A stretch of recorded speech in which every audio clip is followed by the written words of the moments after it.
자, 11월 2일입니다.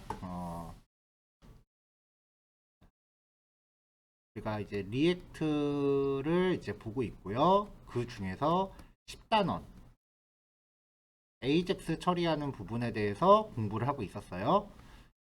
어제는 이제 기본적으로 엑시오스를 사용해서 데이터를 조회하는 기능에 대해서 공부를 했죠. 사실 이거는 리액트 환경에서 한다라는 게 새로웠을 뿐이지 엑시오스를 쓰는 것 자체는 뭐 새로운 건 아니잖아요. 특히 이쪽 부분은 아마 세미 프로젝트도 하셨던 거기 때문에 상당히 그 기억에 오래 남을 거다라고 생각을 하고 있는데, 그래서 아마 어제 예제는 뭐 크게 그렇게 복잡하게 느껴지진 않았을 거예요. 어떻게 보면은 AJAX로 갖고 온 걸 예전에는 크리에이트 엘리먼트에서 일일이 만들어줬어야 됐는데, 그 부분을 리액트가 좀 알아서 해주는 부분이 있으니까 어떻게 보면 오히려 더 코드가 깔끔하다고 느꼈을 수도 있어요. 자, 그래서 이제 오늘 배포된 자료는요, 예제를 반으로 쪼개서 이제 이틀에 걸쳐서 진행하기도 하고, 그 다음에 예제를 제가 좀 심플하게 하느라고 그 디파트먼트 부분에 대해서만 재배포를 하는 거예요. 나머지는 그냥 그대로 가져가고, 디파트먼트, 페이지스 폴더 안에 디파트먼트라는 거 있었죠? 그거만 재배포를 하는 거예요. 스텝 1 목록이라고 되어 있는 거는 어제 진행한 내용입니다. 그리고 오늘 일단 진행할 게 2번, 3번이고요. 추가적으로 4번, 5번이 또 핫픽스가 한 번 더 나갈 예정이에요. 이따가.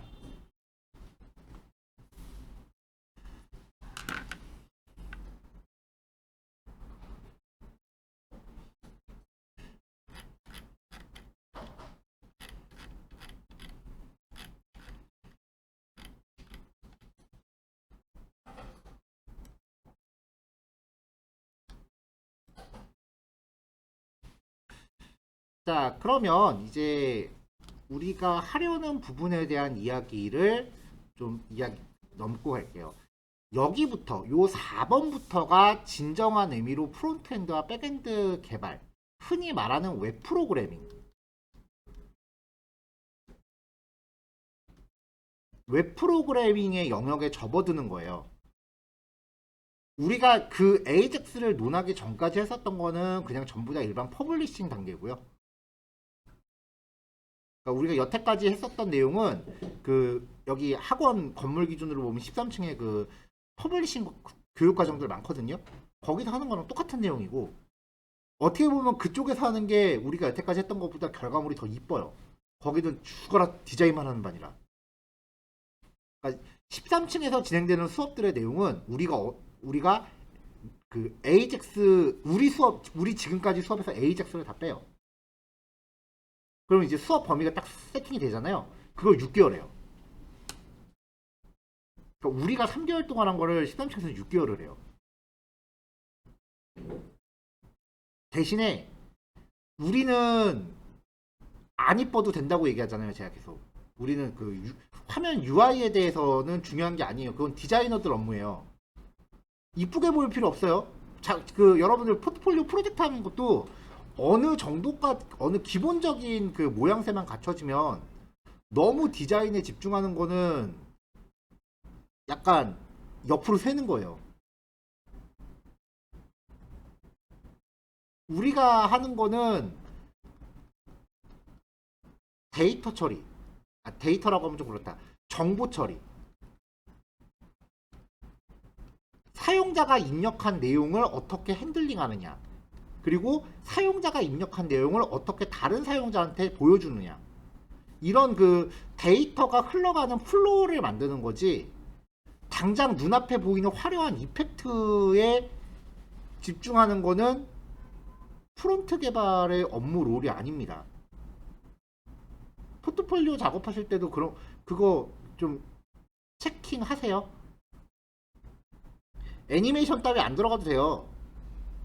그딴 거는 프론트 개발이나 백엔드 개발 면접에 1도수 도움 안 되니까 눈에 보이는 거 집중하지 마세요. 겉으로 봐선 되게 화려한데 정작 알고리즘 뜯어봤을 때는 별거 없다. 그거는 개발 코드가 아니라 디자인 코드예요.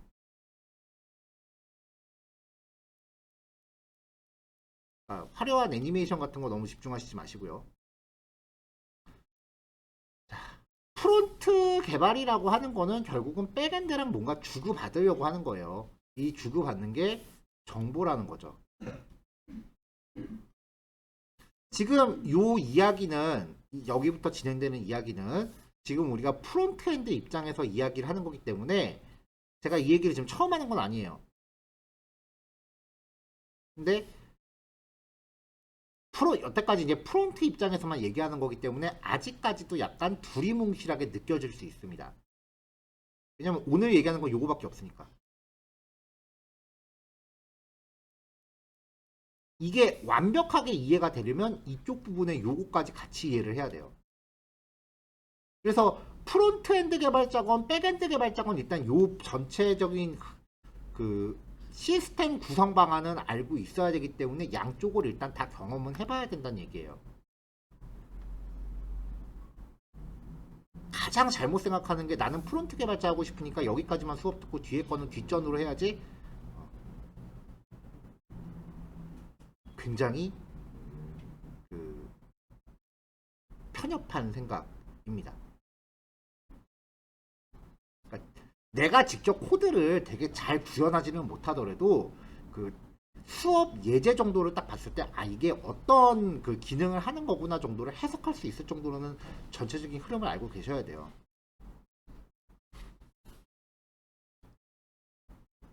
자, 새로운 내용을 화면에 반영하기 위한 전통적인 방법. 예를 들어서 우리가 그 확장자를 HTML로 작성을 했다고 쳐요.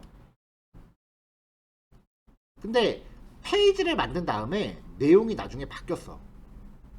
그러면은 전통적으로 하는 방법은 내용이 바뀌면 화면이 바뀌어야 되면은 페이지가 넘어가야 돼요. A 태그로 넘기건 그 로케이션 객체, 자바스크립트의 로케이션 객체로 페이지를 넘기건 어쨌건 웹브라우저 상의 주소가 바뀌면서 페이지가 넘어가야 돼요.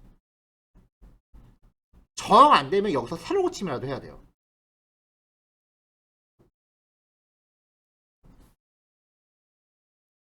그래서 사용자가 입력한 내용에 대한 조회, 입력, 수정, 삭제 같은 걸 할 때는 폼 태그에 액션 속성이라는 것을 명시하는데 이 액션 속성에 명시된 웹 프로그램 URL, 여기서 말하는 웹 프로그램 백엔드예요. 지금 우리가 얘기하는 백엔드의 URL로 직접 서브밋이라는 처리를 수행해야 돼요. 이 과정에서 페이지 이동이 발생을 해요. 이게 무슨 말이냐면, 이거는 어쩔 수 없이 한번 보기는 해야겠네요.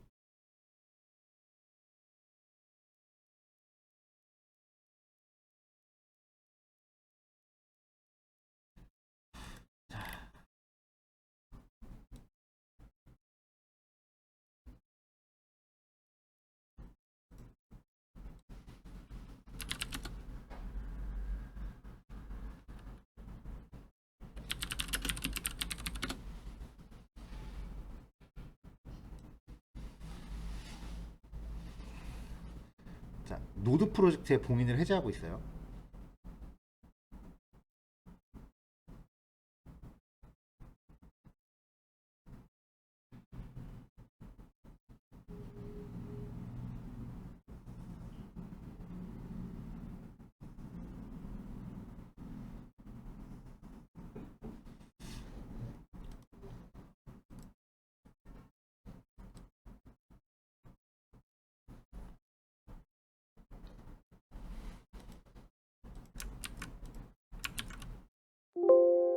아이고, 얘가 아닌데.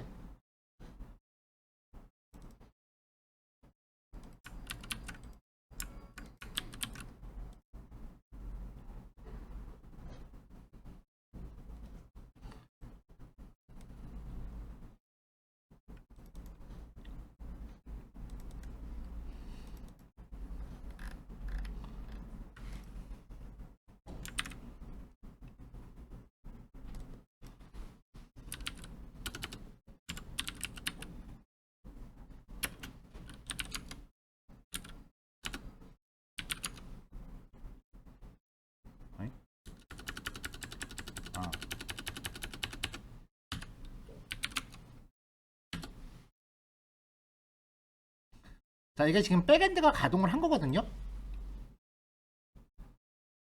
말 그대로 백엔드는 뒤에 숨어 있는 애기 때문에 아무것도 안 떠요. 얘가 동작을 한다라는 걸 알고 싶으면 웹브라우저로 얘한테 직접 접속을 해봐야 돼요. 자, 그래서 저기 주소가 나오니까 172.16.143.1 콜론 3001 이라고 해서 접속을 하면 일단 아무것도 안 뜰 거예요. 자, cannot get이라고 뜨죠. 왜냐면 뒤에 주소를 따로 안 줬으니까.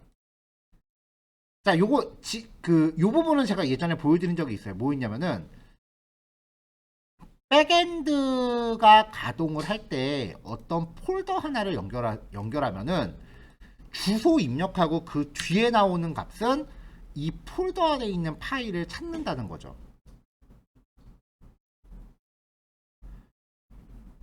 자, 그래서 02 언더바 get params by form.html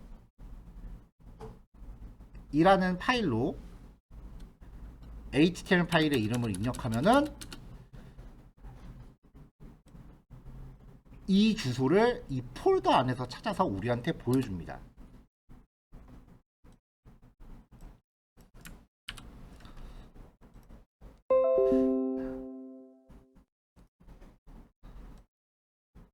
자, 지금 여기 보면은 우리한테 익히 익숙한 폼 태그가 있습니다.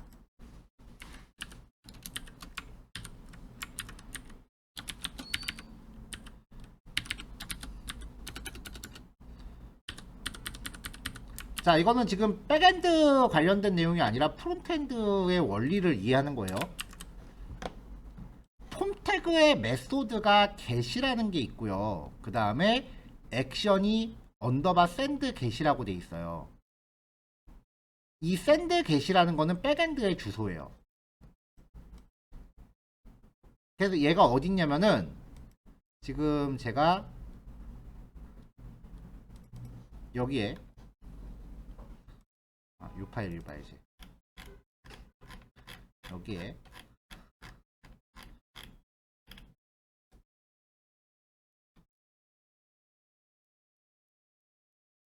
줌이 끊겼다. 자, 줌 재접속 중이긴 한데 이게 접속이 안 되면 수업이 안 되네. 자, 녹화 중지. 네, 다 들리시죠? 네, 학원 인터넷이 죽었었나봐요. 잠깐. 줌 자체가 이제 접속이 튕겼었네요. 만약에 수업하다가 또 그러면 그때는 좀 안정화될 때까지 좀 끊어야 될 것 같아요.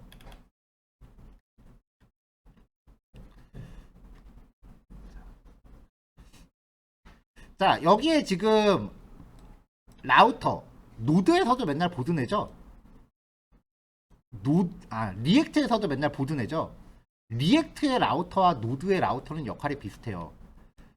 URL에 따라 어떤 함수를 대신 호출해주는 일종의 함수 호출 이름 같은 거예요.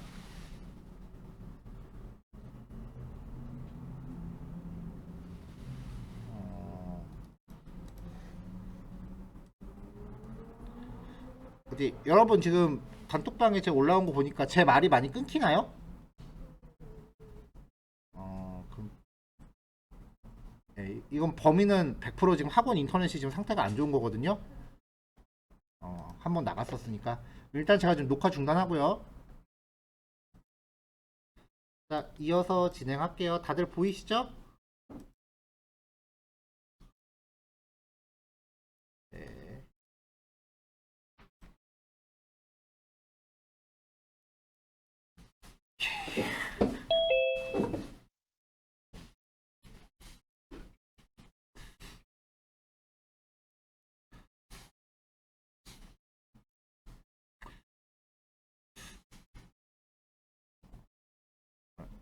요즘은 제가 이제 수업하면서 반응을 유심히 관찰하는 분이 세 분이 원래 이전에는 성실님이었는데 성실님이 요즘에는 좀 오프라인으로 나오시는 편이라 성인님하고 체림님하고 인표님 반응을 유심히 봐요.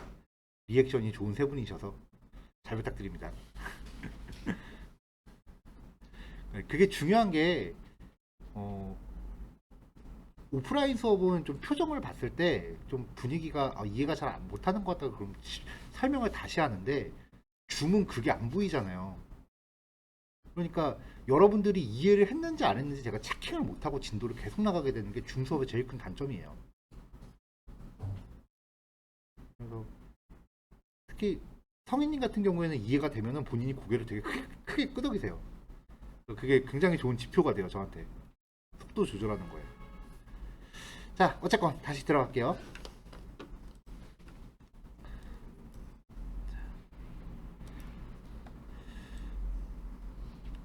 자, 지금 요 HTML 페이지를 코드를 보면은 폼 태그에 네임 인풋 태그의 네임 속성이 있어요. ID 속성은 백엔드랑 연동하는데 아무런 연관이 없습니다. 그래서 인풋 태그에 들어가는 네임 속성이 그 변수 이름이 되고요. 여기에 사용자가 입력한 내용이 당연히 값이 되겠죠.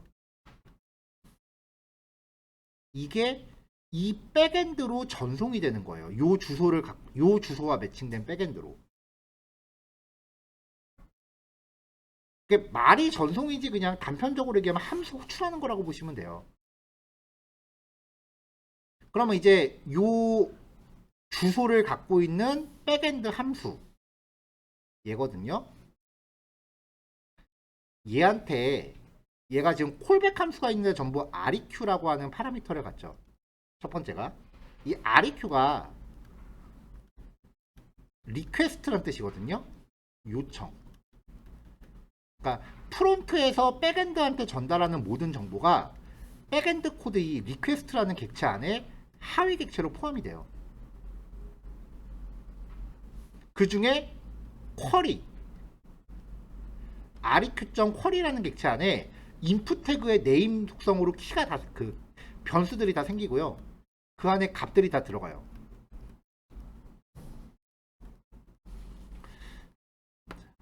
그러면은 백엔드는 프론트가 보낸 인풋 태그의 내용을 이거는 그냥 반복문으로 값 전체 한번 출력해 보자고 한 거고 인풋 태그에 입력된 어떤 변수 값을 근거로 해서 문자열을 만들어요. 이거 그냥 문자열이에요. HTML 태그처럼 생겼지만 따옴표로 감쌌어요. 그냥 문자열이에요. 그 문자열을 res.status 200 HTTP 상태 코드 200이면 무슨 뜻이죠? OK죠. 만약에 여기에 404라고 주면 나 그런 페이지 없는 데가 돼요. 그러니까 프론트가 받는 결과 코드는 백엔드가 여기서 세팅해 주는 값이에요. 그리고 여기에 문자열을 지정하는 거죠. 가령 예를 들어서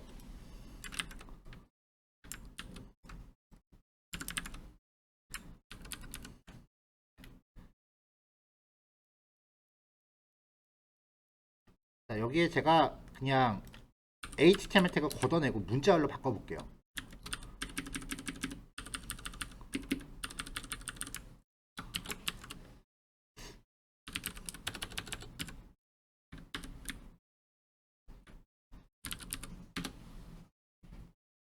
자, 가동했어요.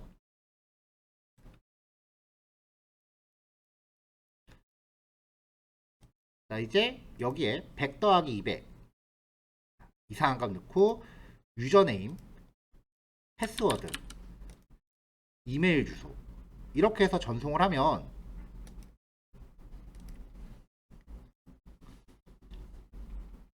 이거 포스트로 보냈구나. 다시 샌드 바이 폼이 아니고 소스 보기 겟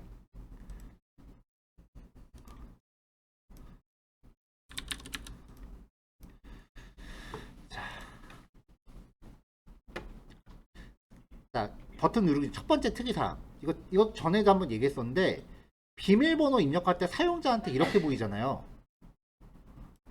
하지만 백엔드에 전송되는 거 보면 자, 여기에 입력된 모든 게 자, 틀렸다고 나왔어요.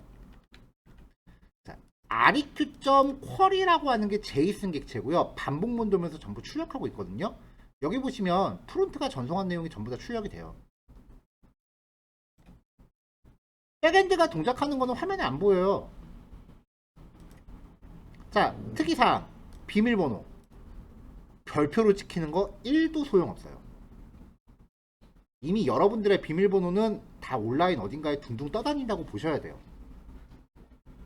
백엔드 개발하면 진짜 다 볼 수 있어요. 그리고 우리나라 사람들 되게 웃긴 게 사이트 하나의 비밀번호 설정하면 그게 웬만한 사이트 다 똑같아. 진짜 우리나라 사람들 공통적으로 다 그래요. 그래서 사이트 하나 운영하면은 회원가입 받아갖고 비밀번호 찍히는 거 갖다 네이버 로그인하면 거의 다 된다니까 진짜.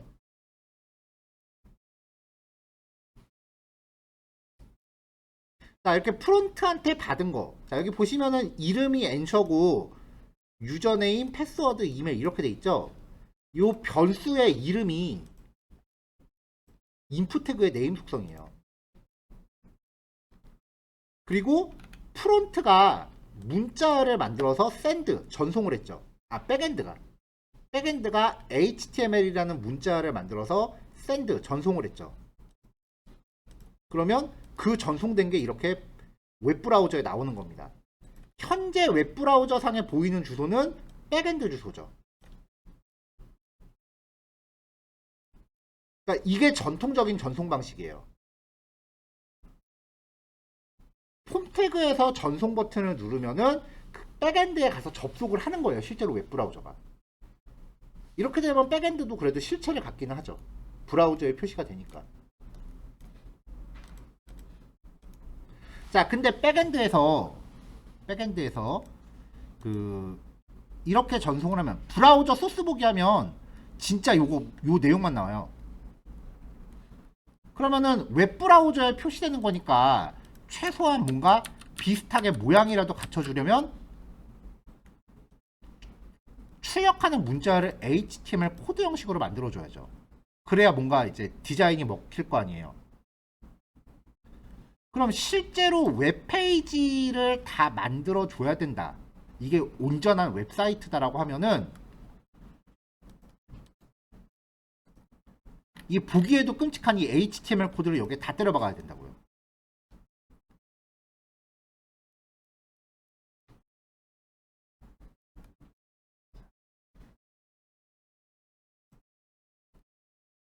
자, 지금 그 얘기를 한 거예요.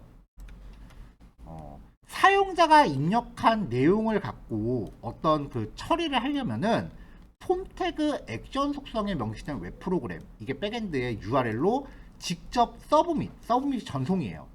그 과정에서 웹브라우저가 직접 그 백엔드에 가서 접속을 해요. 이게 지금 보신 거예요. 지금 보신 게 전통적인 방법이에요. 그래서 전통적인 웹 프로그램은 자신의 동작 결과를 HTML로 출력해서 사용자로 하여금 페이지가 이어지게끔 하는 경험을 제공했어요. 그쵸? 제가 좀 전에 보여드린 노드 코드가 HTML을 출력하게 했죠.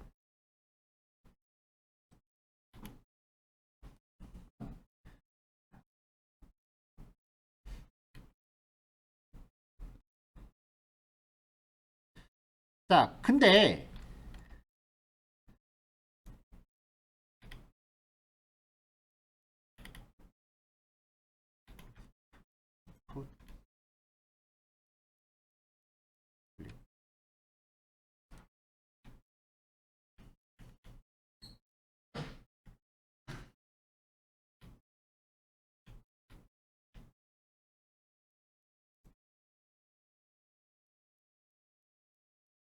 얘는 어디에 접속하는 거지?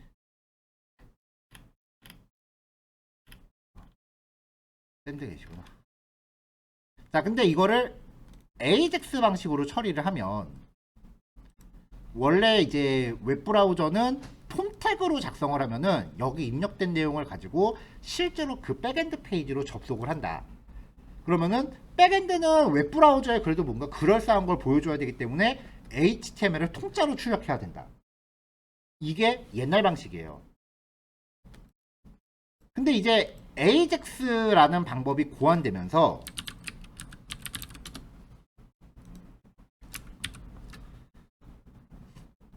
AJAX라는 방법이 고안되면서 웹브라우저가 직접 그 백엔드에 방문하는 게 아니라 뒤에서 그냥 호박씨를 까는 게 가능해졌어요. 클릭을 하면은 실제로 그 백엔드 페이지로 가는 게 아니라 백엔드 페이지의 내용을 다 읽어오는 게 가능해졌어요. 그러면 읽어온 내용을 내가 화면을 이동하는 게 아니라 어디엔가 그 어펜드 차일드 시키는 게 해준다는 얘기죠. 이게 AJAX 방식이에요. 페이지에 내가 방문하는 게 아니라 백엔드가 출력하는 내용을 배달받는 거예요.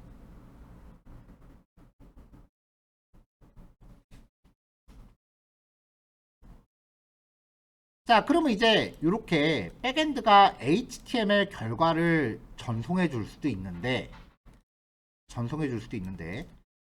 사실 요만큼의 이 HTML 코드는 자바스크립트로 직접 생성을 해도 가능하잖아요.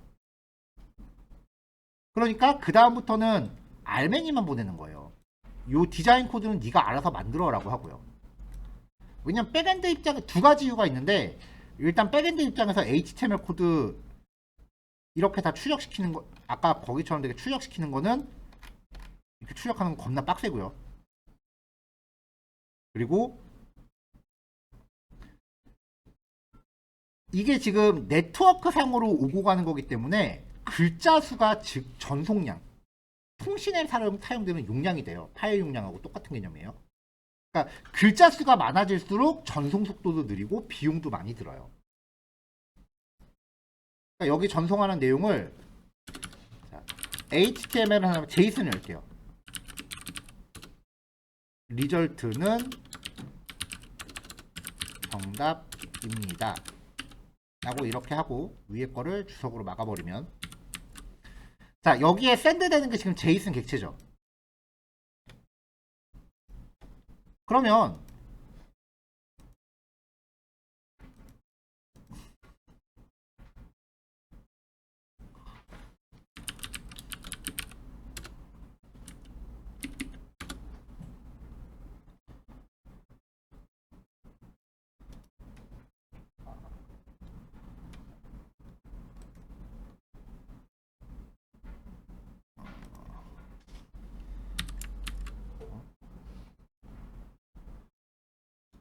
얘가 왜 문법 에러가 날까?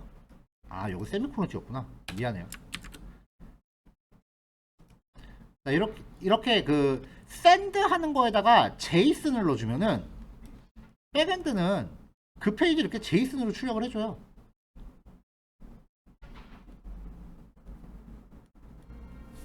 자, 정리.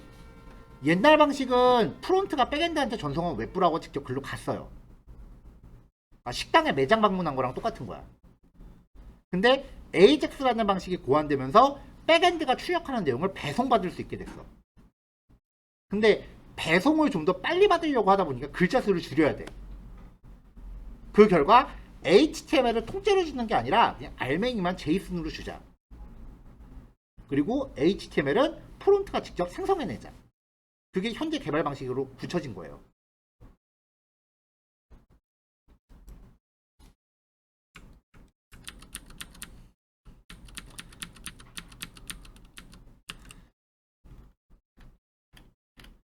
자, 그 다음에 이제 라우터에 보면은 여기 뒤에 들어가는 거는 패스 파라미터니까 얘네들은 이제 없다고 쳐도 되고요.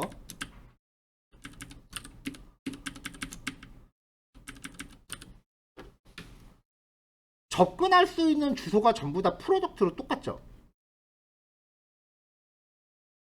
그 연결되어 있는 콜백 함수는 각각 다르죠. 우리가 axios.get이라고 하면서 여기다가 URL을 슬래시 프로덕트 라고 프론트에서 이렇게 접속하면은 결국은 이 콜백 함수를 실행시키는 거예요. 그럼 axios.put이라고 하면 프로덕트 라고 하면 얘를 실행시키는 거죠. 같은 URL인데 접속 방식에 따라서 호출하는 함수가 바뀌어요. 그러니까 이거를 쉽게 정리하면 내가 어떤 함수를 호출시키고 싶으면은 URL과 접근 방식이 전부 짝으로 일치해야 함수를 호출하는 게 되는 거죠. 그러니까 함수를 호출할 때 이름만 하는 게 아니라 두 가지가 완벽하게 일치하는 함수를 호출하는 거다. 이걸 우리가 뭐라고 한다 그랬죠? RESTful. 하나의 URL이 접속 방식에 따라서 각각 다른 함수를 갖는 거예요. 그러니까 프론트가 AJAX로 접속한다라고 하는 거는 결국은 백엔드에 있는 어떤 함수를 호출하는 것일 뿐입니다. 그리고 백엔드에서 리턴하는 거를 프론트가 받아오는 거예요. 함수를 호출하는 거예요, 그냥. 별거 아니에요.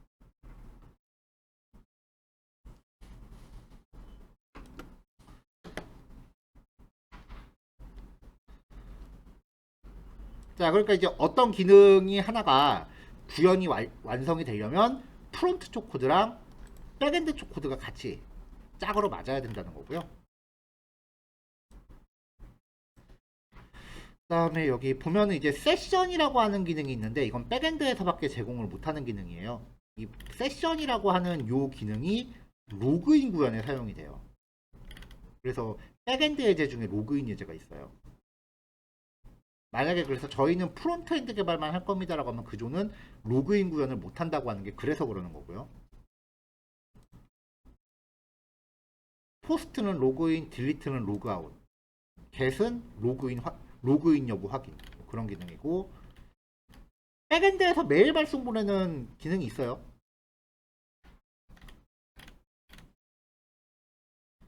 그래서 백엔드 예제 중에 등록 mail.html 그냥 쓰면은 재미없잖아. 그냥 텍스트로, 아이고,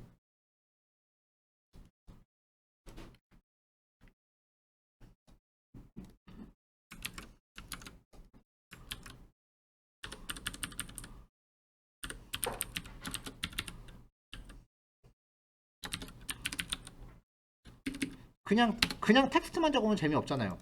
그래서 이런 거 하나 박았죠. 데스크톱.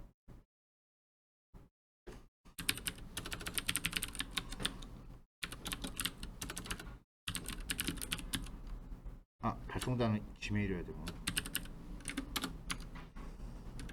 강사. 카카오. 오케이.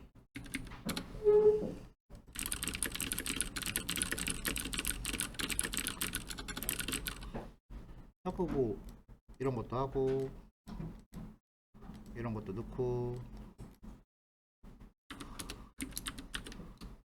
이런 것도 넣고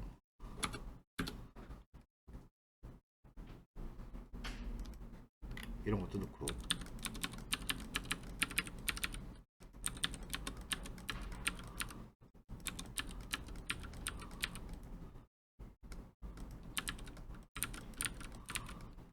그러면 합칠까?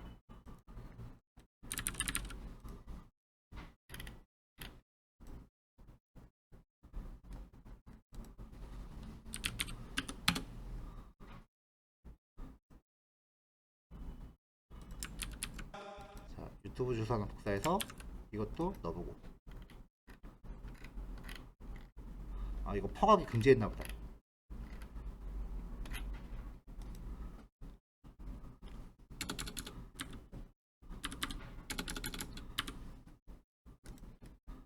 그 다음에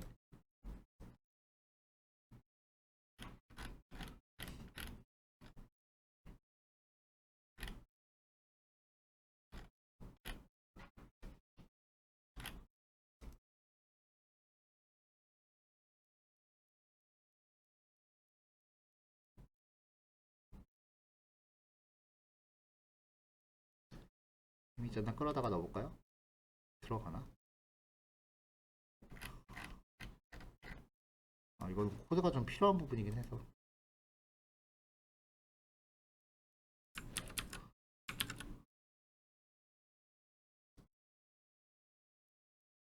이미지 넣는 거는 좀 추가적으로 좀 가공이 좀 필요해요. 뭐 어쨌건 이렇게 하고 이게 나갈지 모르겠네. 지금 코드가 돼 있는지 모르겠네. 메일 발송에 성공했대요.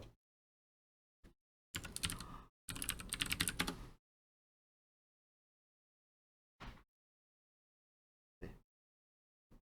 오잖아요 이렇게. 아까 영상은 못 퍼가게 했었고. 이런 거도 백엔드가 해줘야 되는 기능이고요. 그 다음에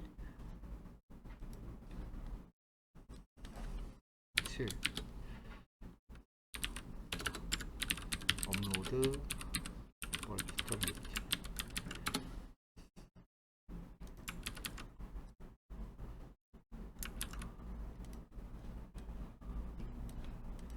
자, 이미지를 선택하면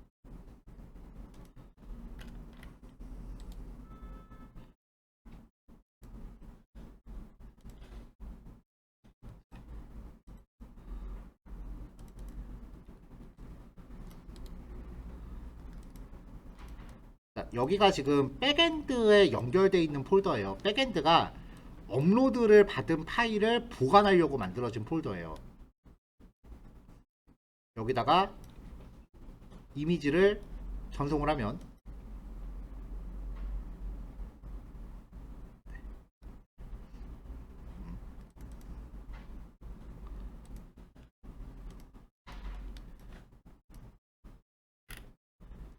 뭐가 에러가 났네.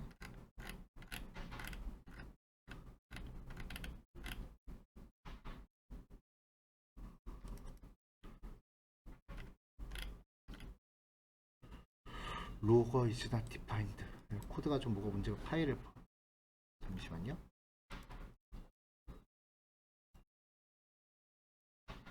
파일을 181라인 181라인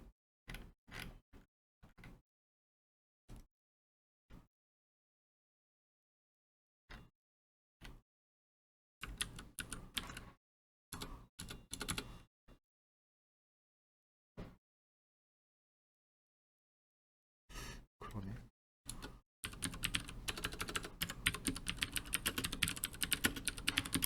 로고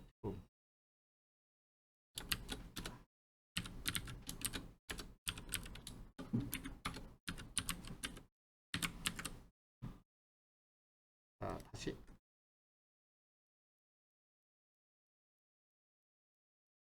자 이게 지금 업로드 폴더인데 여기에 전송을 하면 되려나? 네. 업로드된 파일의 정보가 이렇게 쭉 출력이 되고요. 이거를 이제 프론트엔드가 받아서 이제 화면 출력하는 데 쓰는 거고.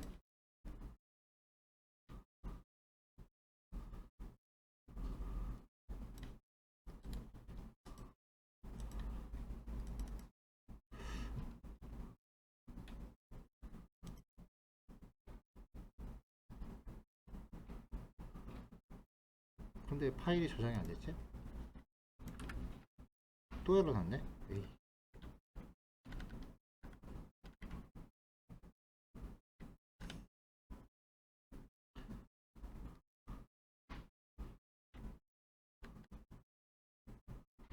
아, too many files?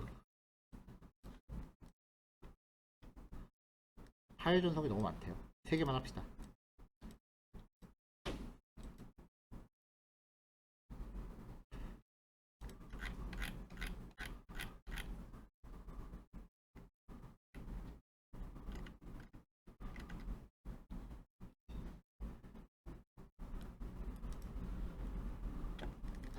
하나만 해봐야겠다.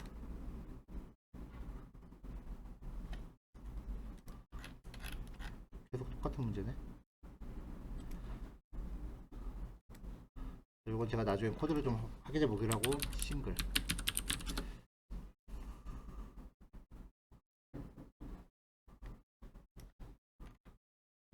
업로드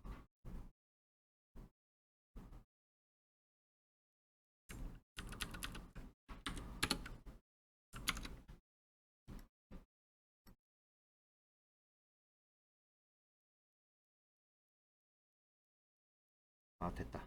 자, 업로드를 하면은 업로드를 하면 이제 업로드된 파일이 이렇게 백엔드로 전송이 돼요. 자, 이게 지금 그 이미지고요. 좀 더 큰 파일을 올려볼게요.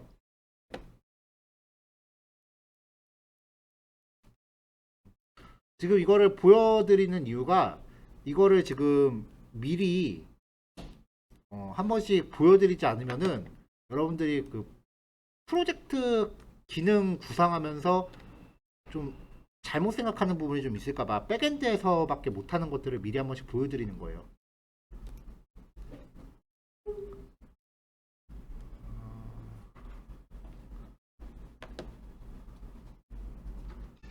포트폴리오.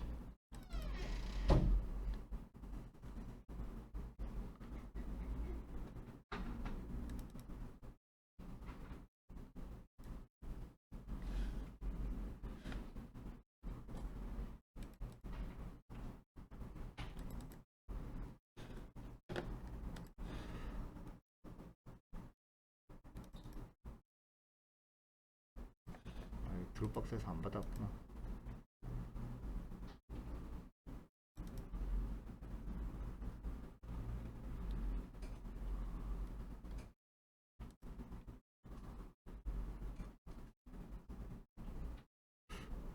사진이 적당한 게 없다.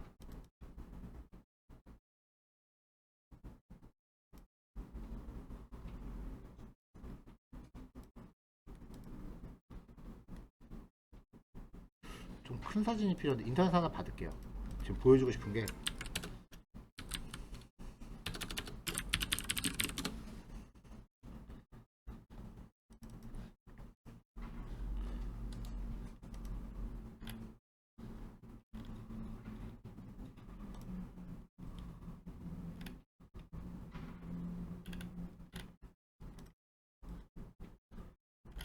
이렇게 짜고 이 정도 되겠다.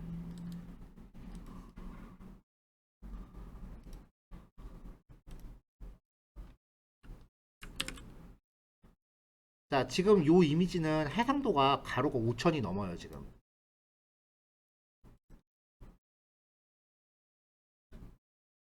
얘가 보면은 해상도가 5120에 2879예요.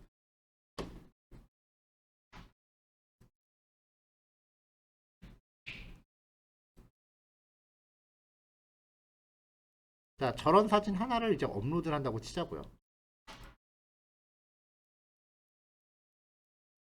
자, 그러면 백엔드 쪽에 업로드한 사진 이렇게 저장이 됩니다. 저장이 되고요. 출력되는 정보 URL이라고 되어 있는 거 여기에 접근을 해보면 URL이라고 나와 있는 요 주소로 접근을 해보면 실제로 업로드된 사진을 이제 온라인으로 확인이 가능해져요. 근데 문제는 얘가 너무 크다는 거죠. 웹페이지에 노출하기에는 크기도 크고 용량도 크고. 실제로 여러분들이 핸드폰으로 사진 찍어서 업로드하면 사이즈가 이 정도 되거든요. 인스타 같은데 업로드하면 핸드폰 사진 사이즈가 요즘 이만큼 해요. 그럼 인스타는 그걸 어떻게 처리하냐? 여러분들이 올린과 동시에 저 사진에 대한 축소된 복사폰을 만들어요. 요만한 거, 요만한 거, 요만한 거. 업로드된 사진에 대한 축소된 복사판을 만들어서 접속하는 그 디바이스 가로 해상도에 따라서 이미지를 선택적으로 볼 수 있게 하는 거예요. 이거를 썸네일이라고 해요. 이렇게 썸네일 이미지를 만들어주는 것도 백엔드의 역할이에요. 업로드를 받아서 거기에 대한 축소판 이미지를 만드는 거. 그렇게 되면은 원본 이미지가 용량이 4.85메가였는데 5메가라고 칩시다. 5메가짜리 파일을 업로드 받아서 제일 작은 게 용량이 250kB로 줄어요. 거의 10배에 가깝게 줄어드는 거. 10배가 넘게 줄어드는, 한 20배 줄어드는 거네.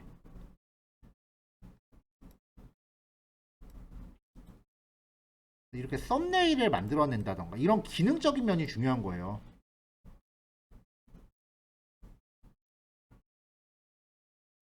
이런 기능적인 면을 막 구현하는 게 중요한 거지, 눈에 어떤 게 보이느냐, 프로젝트 컨셉이 어떤 거냐, 그런 거 별로 쓸모 없어요. 여러분은 개발자지 기획자가 아니야. 여기는 개발 기술을 공부하는 곳이지 뭐 창업 경진대회 같은 데가 하는 데가 아니에요.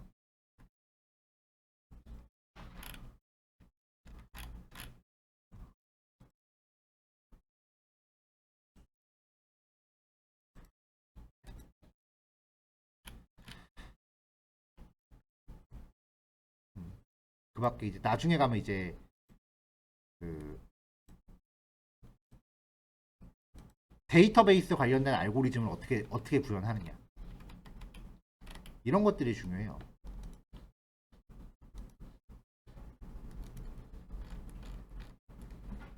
데이터베이스까지는 아직은 좀 얘기가 이르다.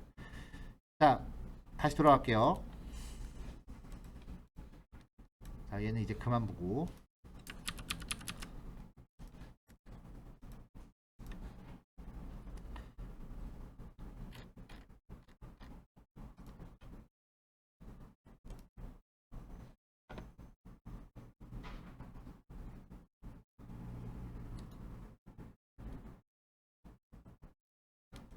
항상 프론트하고 백엔드의 접점이 되는 부분은 이론이 워낙 빵빵하다 보니까 좀 설명이 좀 기네요.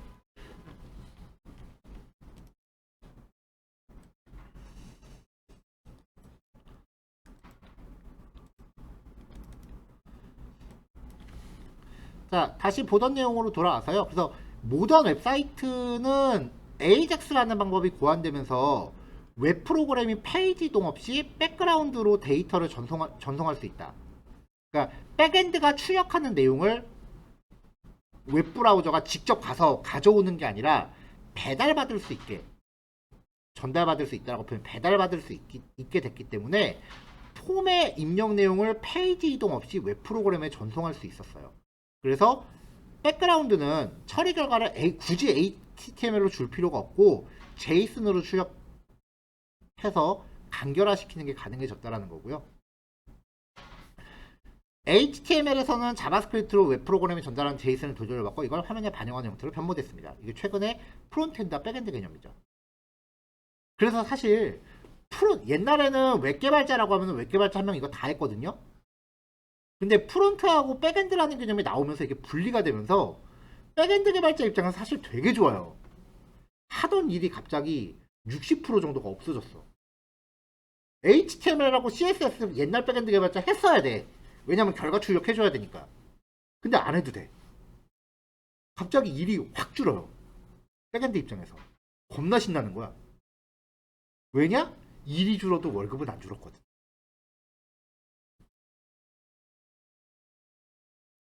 사실 프론트 개발자하고 백엔드 개발자 중에 누가 더 일 많이 해요 하면 프론트가 훨씬 많이 해. 이건 기정사실이야. 디자인을 건드리는 직업이기 때문에 다들 보는 눈은 있거든요. 백엔드 개발자에 비해서 연봉이 적지만 하는 일은 훨씬 많아. 이건 어쩔 수 없어요.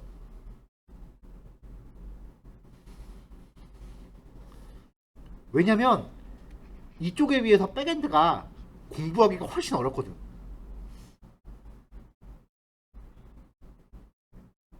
자고로 진입 장벽이 높은 곳일수록 연봉이 높더라고요. 그렇잖아요. 의사들 진료받으러 가면 한 5분 얼굴 보는데 돈 비싸게 주잖아. 같은 맥락이라고 보시면 돼요. 자, 어쨌든 그래서 이제 AJAX를 처리하려고 우리가 이 엑시오스를 적용을 했고요. 레스트풀에 대한 개념 뭐 알고 있으니까 요거는 요 정도만 얘기합시다. 어차피 요 얘기는 나중에 백엔드 가서 똑같은 페이지 또 나오니까. 자, 하여튼 지금 이야기한 거의 주제는 프론트엔드와 백엔드가 어떤 관계인지를 다시 한번 또 보여드린 거예요. 그리고 지금 했던 얘기를 나중에 백엔드 가서 또 이야기를 할 거예요. 백엔드 입장에서.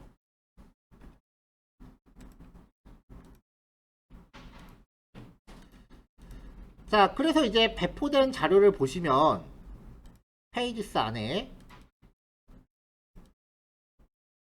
자, 어제 우리가 이제 그 학과 목록 조회 기능까지 구현을 했죠. 이거는 좀 쉽게 했을 거예요, 아마. 왜냐면 이거 전 예제가 그 뉴스 목록 구현하는 건데 그게 아무리 봐도 그래도 좀 보여지는 내용이 좀 화려하다 보니까 난이도가 조금 더 어렵게 느껴졌을 수도 있어요. 근데 사실 뜯어보면은 안에 코드는 똑같거든요. 어떻게 보면은 뉴스 기사 만드는 거는 UI 쪽을 예전에 만들어놨던 컴포넌트를 재사용한 거고, 여기는 UI를 테이블로 다시 짰으니까 여기가 코드는 더 많아요. 근데 요 예제가 여기서 끝난 게 아니라고요. 요거를 그대로 두고 그 다음에 2번. 자, 결과를 먼저 보면요.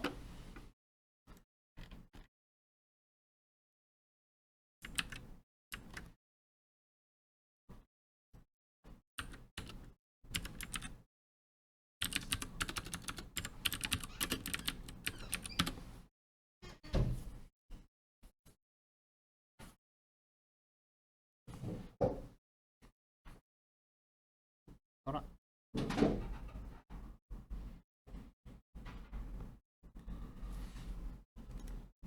아하.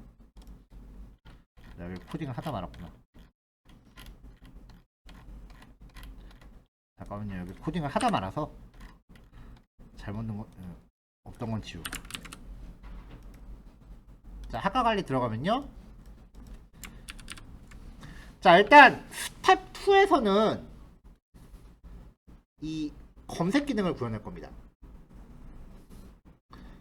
자, 제이슨 서버가 제공하는 기능 중에요. 로컬호스트 3001, 그 다음에 디파트먼트라고 접속하면은 전체 데이터가 다 튀어나오죠. 이건 알고 있죠. 그 다음에 요 ID 값을 패스 파라미터로 전달하면 슬래시 102 이렇게 주면은 그 항목 하나만 꼭 집어서 보여주죠. 여기까지는 알고 있죠. 자, 목록에서 쿼리 스트링으로 제이슨의 키 이퀄 한 다음에 값 이렇게 입력하면은 요 조건이 일치하는 데이터만 필터링해서 보여줘요.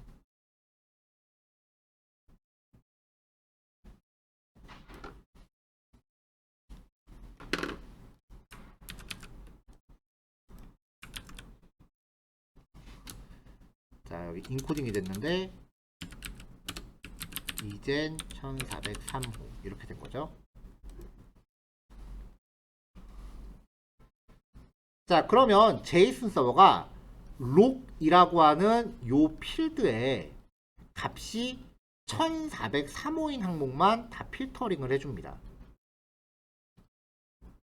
사실 여기서 우리가 기대하는 거는 록은 1403 이렇게 보내면 이 록에 1403이라는 단어를 포함하고 있는 데이터를 싹 다 가져와 주는 일종의 검색 기능을 이제 기대를 할 수밖에 없는데, 이렇게 키워드 검색 기능은 제이슨 서버는 제공을 안 해요. 일부분만 일치하는 데이터를 다 가져오는 거는 제공을 안 해요. 제이슨 서버가. 이거는 나중에 데이터베이스 접목해서 직접 만들어줘야 돼요. 여러분이. 백엔드, 키워드 검색까지 가려면 이건 백엔드를 직접 구현을 해야 되고요. 제이슨 서버는 내용이 완벽하게 일치하는 것만 필터링해요.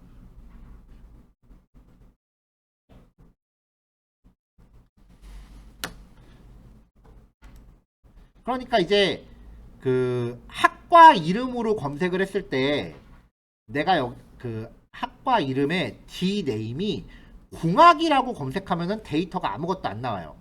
왜냐면 값이 완벽하게 공학이라는 키워드가 들어있는 데이터는 없어요, 지금. 나는 이 두 개를 볼 거를 기대하고 공학이라고 입력하면 안 나와요. 완벽하게 내용이 다 일치해야 돼요. 이거는 지금 우리가 쓰는 게 제이슨 서버라서 그래요. 실제로 백엔드를 직접 구현하면 키워드 검색 당연히 되죠. 프론트는요, 백엔드한테 그 키워드만 보내요. 그리고 백엔드는 프론트한테 검색 결과를 보내요. 우리 카카오나 아니면은 그 영화진흥원 같은 거에 카카오 검색했을 때 키워드만 카카오에 보내면 카카오가 그 키워드에 맞는 이미지 검색 결과를 줬죠. 검색 결과는 백엔드가 만들어 놓은 거예요. 프론트는 못 만들어요. 그러니까 제이슨 데이터를 프론트한테 다 받아와서 프론트가 그거를 뭐 배열로 어떻게 알고리즘 핸들링 한다라고 하는 거 다 의미 없어요. 그거는 백엔드가 구현해야 되는 부분이에요. 그러니까 쉽게 말하면 우리가 보통 코딩에서 우리가 여태까지 공부한 자바스크립트랑 HTML 접근할 때 크게 두 가지 관리로 접근했어요. 하나는 UI 구현, 그 다음에 두 가지는 알고리즘적인 측면. 배열을 핸들링 한다거나 뭐 제이슨 데이터를 조작한다거나 그런 알고리즘적인 측면이 있었죠. 이 알고리즘의 대부분은 백엔드가 다 가져가요.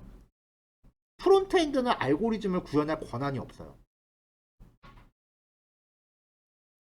일단 1차적으로는 백엔드가 준 걸 가지고 프론트가 2차 가공을 하면 모르겠지만 프론트엔드는 알고리즘에 대한 주도권이 없습니다. 그래서 프론트엔드 개발자가 연봉이 더 낮은 거예요. 백엔드보다. 왜냐면 더 수준 높은 코드는 백엔드가 가져가기 때문에. 그래서 그래요, 사실은. 왜냐면 같은 작업을 하더라도 백엔드가 코드가 농도가 훨씬 진해요. 프론트는 기껏 해봐야 그냥 배열 반복문 돌리고 배열 탐색하고 그건데 백엔드는 별의별 게 다 들어가요, 알고리즘이.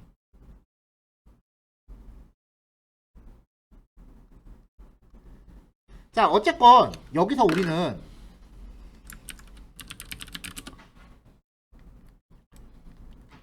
제이슨 서버한테 물음표 dname은 멀티미디어 학과라고 보내주면 제이슨 서버가 저 내용이 일치하는 항목 하나만 딱 필터링해서 보여준다는 거죠. 그러면 AJAX로 백엔드한테 이런 주소를 보내고 싶은데 여기에 사용자가 입력한 내용을 여기에 세팅해서 AJAX로 전송하면은 여기 오는 결과가 검색 결과로 바뀔 수 있다는 거예요. 그래서 여기서 멀티미디어 학과라고 검색하면 그것만 나오고 전자공학과라고 하면은 거기에 해당하는 데이터만 나올 수 있게끔 한다는 거죠. 자, 이 과정에서 검색 결과에서 또 뒤로 가게 하면 이렇게 값이 쪼르륵 나와야 되잖아요. 전에 이거 구현하느라고 엄청 힘들었죠. 근데 리액트의 장점 중에 하나는 히스토리 관리는 리액트가 해줘요. 우리는 요 주소만 바꿔주면 돼.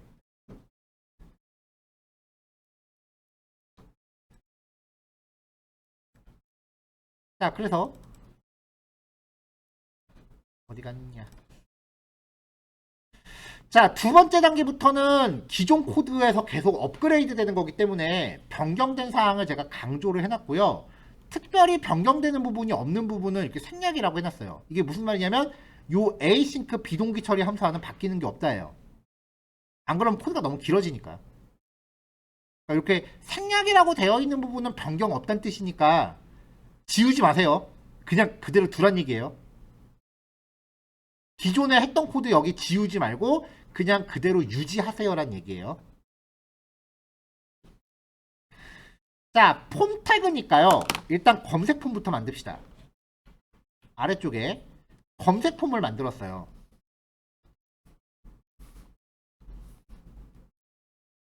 자, 폼에서 내용을 전송하는 이벤트가 서브밋 이벤트잖아요.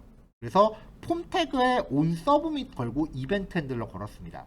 그러면은 타입이 서브밋인 버튼 눌렀을 때 여기가 실행되죠. 이건 우리 자바스크립트에서 했던 거랑 똑같은 패턴이에요. 그러면 이제 이 이벤트를 구현을 해야 되는데 이벤트를 구현하기 위해서 유즈 콜백 받았어요. 유즈 콜백을 받으면 여기서 이제 이벤트를 만듭니다. 자, 폼 태그는 이벤트가 발생하면 아까 보여드렸죠. 무조건 여기에 그 액션이라고 하는 속성에 적용된 페이지로 이동하려고 드는 특성이 있어요. 그래서 그 이동을 못하게 막아야 되니까 에이작스 방식은 페이지 이동을 안 하는 거니까 이벤트 객체 받아서 2점 프리벤트 디폴트 무조건 걸어야 된다 그랬죠. 이걸 걸어야 되는 대상이 폼 태그의 서브밋 이벤트 그리고 링크 A 태그의 클릭 이벤트 요 두 가지는 무조건 첫 줄에 이거 받고 가야 됩니다. 자바스크립트에서 했었던 거랑 똑같은 과정이에요. 그래서 요 이벤트가 발생했다라는 거 보려고 그냥 서브밋이라고 한번 출력했고요. 자, 2점 커런트 타겟 이게 이벤트가 발생한 자신이잖아요. 이 폼이죠. 그 폼 안에서 키워드 네임 속성으로 접근해요.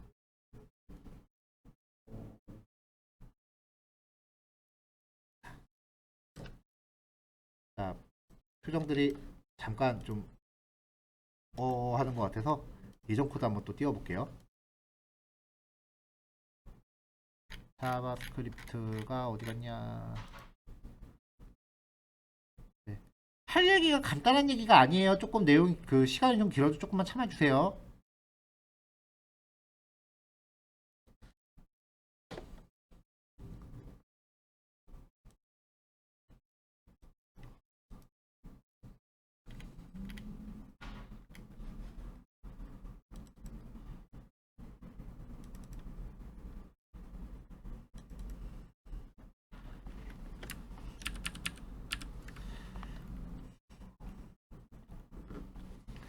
자, 자바스크립트의 폼 태그에 접근하는 방법인데 이거는 첫 번째 방법은 document.get element by id 두 번째는 document.폼네임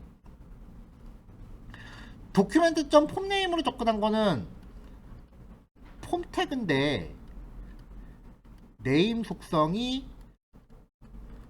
폼 언더바 네임 이렇게 되어 있다면 네임 속성으로 접근하는 게 가능해요. 이거는 여기에 id가 폼 언더바 id 이렇게 있다는 거죠. 두 가지 방법을 다 쓸 수 있어요. 폼 태그 자체에 접근하는 거는. 그리고 이벤트 핸들러 안에서는 2점 커런트 타겟 요것도 이벤트가 발생한 자기 자신을 뜻하죠. 2점 커런트 타겟과 get element by id로 가져온 거나 네임 속성으로 접근한 거나 전부 이 폼 태그 자체를 가리켜요. 똑같은 거예요.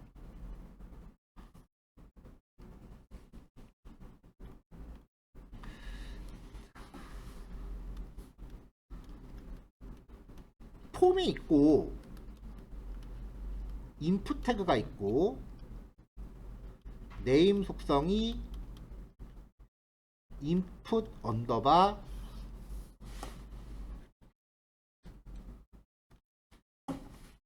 네임이었다.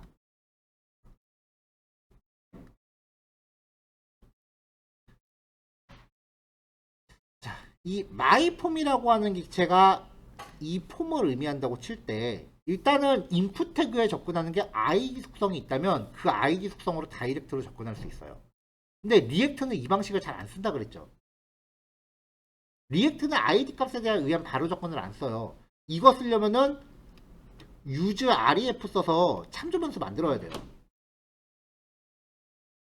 자, 그 다음에 폼 태그에 접근했을 때 이 폼 태그 객체 점 인풋 태그의 네임 속성 이렇게 접근하는 것도 돼요. 네임 속성이 있으면 네임 속성을 마치 객체 안에 들은 멤버 변수처럼 이렇게 계층화 접근하는 게 돼요. 이거는 옛날부터 자바스크립트 되던 거라서. 자, 그래서 지금 2점 커런트 타겟이 이벤트가 발생한 자신인데 지금 이 이벤트가 이 폼 태그에 걸려 있는 거잖아요. 그러니까 이 폼 태그가 지금 2점 커런트 타겟인 거고, 그 다음에 오는 키워드는 네임 속성을 통해서 접근한 요 인풋 태그가 되는 거죠. 인풋 태그의 밸류 취득하니까 이게 입력값이죠. 입력값. 자, 그래서 슬래시 디파트먼트 물음표, 우리가 지금 그 리액트 설정에 프록시를 설정했기 때문에 앞에 http localhost 3000 거기까지 생략이 가능해요. 포트 번호까지 생략할 수 있죠. 디파트먼트라는 이름의 백엔드에 키워드라는 이름으로 변수를 보냅니다. 그리고 이렇게 가요. 근데 이게 지금 백엔드에 접속하는 걸까? 아니에요. 자, 내비게이트라는 함수를 이해해야 돼요. 오늘 처음 나온 함수예요. 자, 일단 저 내비게이트라는 함수를 쓰기 위해서 위쪽에 리액트 라우터 돔으로부터 유즈 내비게이트를 임포트합니다. 그리고 나서 유즈 내비게이트를 호출하면은 내비게이트라는 객체가 나오는데, 이 객체한테, 객체가 아니라 함수한테 이렇게 URL을 주면은 얘가 뭐랑 똑같냐면 history.push와 동일합니다. history.push의 기능이 뭐였어요? 페이지가 넘어가는 게 아니라 브라우저에 표시되는 주소만 바꿔치기 하는 거였죠. 대신에 history.push를 하면은 우리가 뒤로 가기 버튼을 구현하기 위해서 이전 상태 백업을 다 해줬어야 돼요. 근데 리액트는 그 백업 과정을 알아서 해줘요. 그러니까 history.push가 아니라 내비게이트에 주소만 넣어주면 돼요. 그러면 URL이 바뀌어. 이렇게 해주면 브라우저의 URL이 바뀌어요. 이렇게 URL이 바뀌어. 근데 리액트의 특징, 브라우저에 표시되는 URL이 바뀌면, 자, 중요해요. 브라우저에 표시되는 URL이 바뀌면 app.js부터 모든 컴포넌트가 다시 다 재실행됩니다.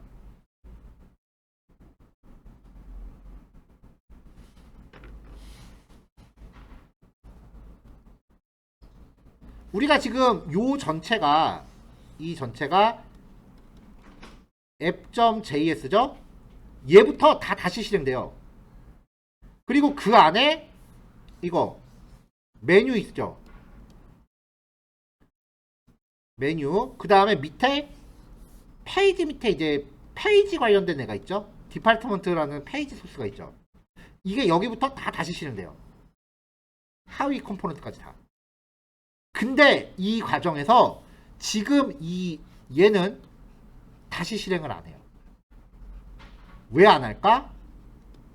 바뀌는 게 없잖아. 이거는 메모로 감싸놨기 때문에 실행을 안 해요. 얘는 건너뛰는 거야.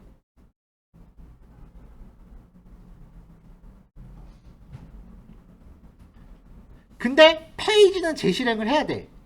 왜냐면 여긴 바뀌는 내용을 우리가 코딩을 해놨거든요. 자, URL이 바뀌면 컴포넌트가 다 재실행된다. 그러면은 어차피 메모로 감쌌으니까 다시 실행할 필요 없는 애들은 알아서 실행 안 될 거고, 이벤트 발생했을 때 어디 갔어? 이벤트 발생했을 때 내비게이트 함수로 URL을 변경했으니까 얘 자체는 일단 다시 실행된다고 봐야 되잖아요. 처음부터. 이제 처음부터 다시 훑어봅시다.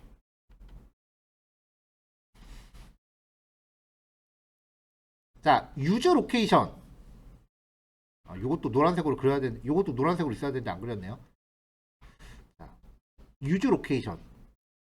이걸로 유즈 로케이션 호출해서 리턴되는 객체 중에 서치라는 애만 그 구조 분해로 받았습니다. 이 서치가 뭐냐면은 URL에 포함되어 있는 쿼리 스트링입니다. 여기에서 받는 게 지금 UR 처음에는 쿼리 스트링이 없었으니까 요 결과를 다 따라와봤자 여기에 저장되는 게 아무것도 없었을 거예요. 근데 지금은 URL이 바뀌었잖아. 물음표 찍고 키워드는 검색어. 이게 생겼으니까 요 서치라고 하는 거 내용에 이게 담겨 있을 거라고요. 그거를 new URL 서치 파람스한테 던지면은 얘가 이거를 이제 객체로 분리해 주죠. 이거를 object.from entries한테 전달하면은 요 쿼리 스트링을 JSON으로 뽑아줍니다. 키워드 콜론 검색어.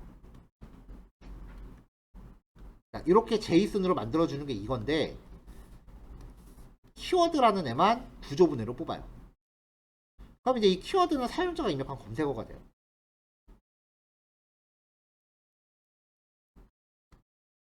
그러니까 폼 태그에 서브밋이 발생하면은 이제 URL에 쿼리 스트링을 붙여서 URL을 바꿔버리는데 그러면 이제 얘가 다시 실행되면서 그 URL에 붙어있는 쿼리 스트링 값을 추출한다는 거죠. 자, 이 코드는 우리 2단원에서 했던 코드들이에요.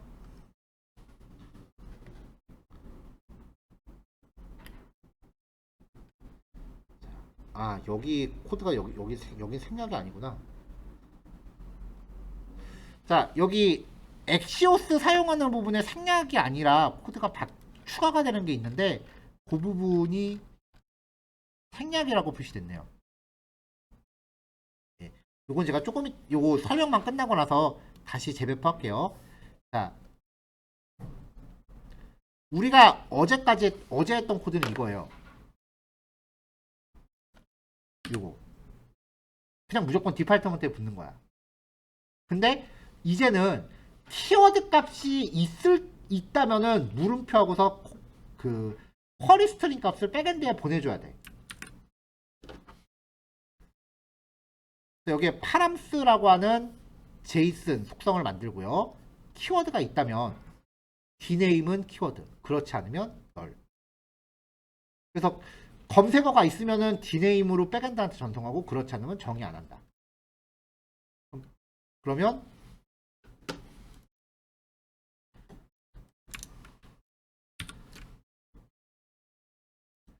아무것도 내용이 없으면 그냥 디파트먼트에 접속을 하는데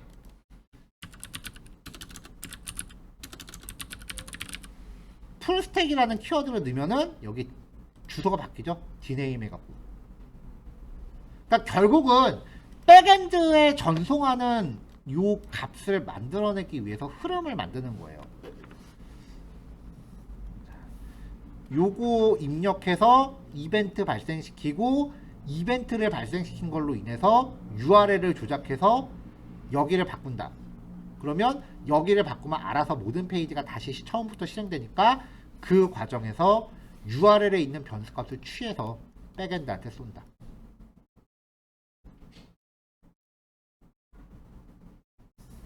자, 요렇게입니다.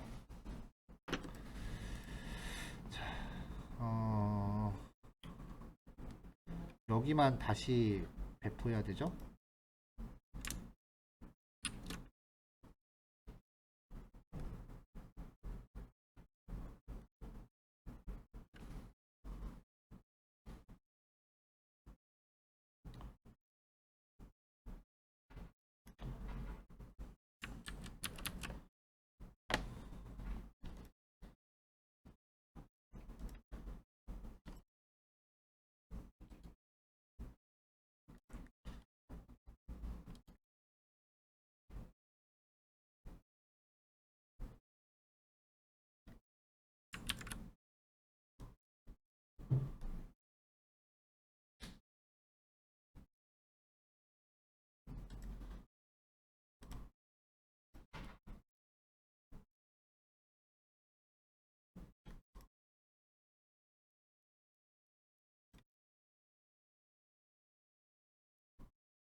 여기 생략이라고 되어 있는 코드만 이렇게 보완을 했고요.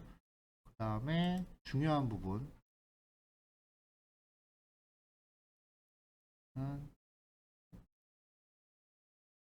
이렇게 형광펜으로 칠해서 강조를 하겠습니다. 여기도 중요하고. 자, 이렇게 해서 스텝 2 검색이라고 되어 있는 부분 업데이트해서 이 파일만 다시 재배포할게요.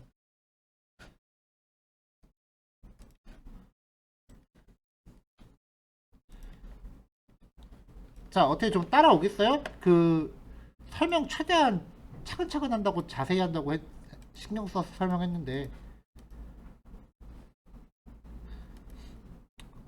나중에 영상 또 다시 한번 체크해 보시고요. 어렴풋이 알 것 같은 느낌이면은 충분해요. 왜냐면은 아까도 얘기했지만 백엔드까지 다 섭렵을 해야 완벽하게 이해가 되는 부분이니까 아, 대략 저런 흐름으로 돌아가는구나. 그 정도까지 이해하시면 충분합니다.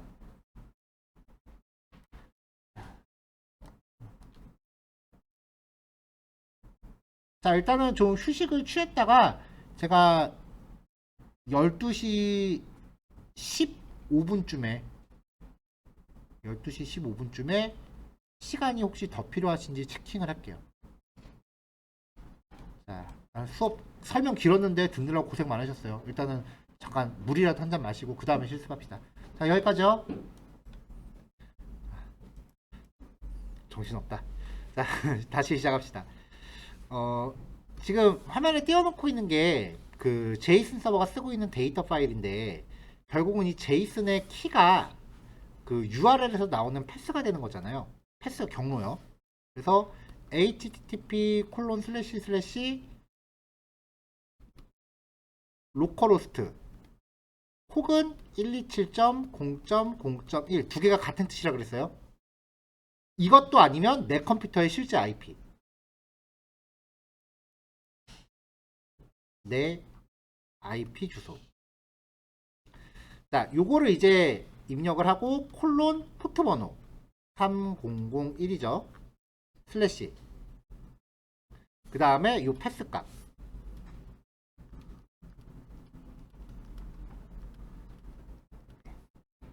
자, 요렇게 접속하면은 이제 요 제이슨 데이터에 접근을 하는 건데 이거를 겟 방식으로 접속을 하면은 조회 기능이 돼요.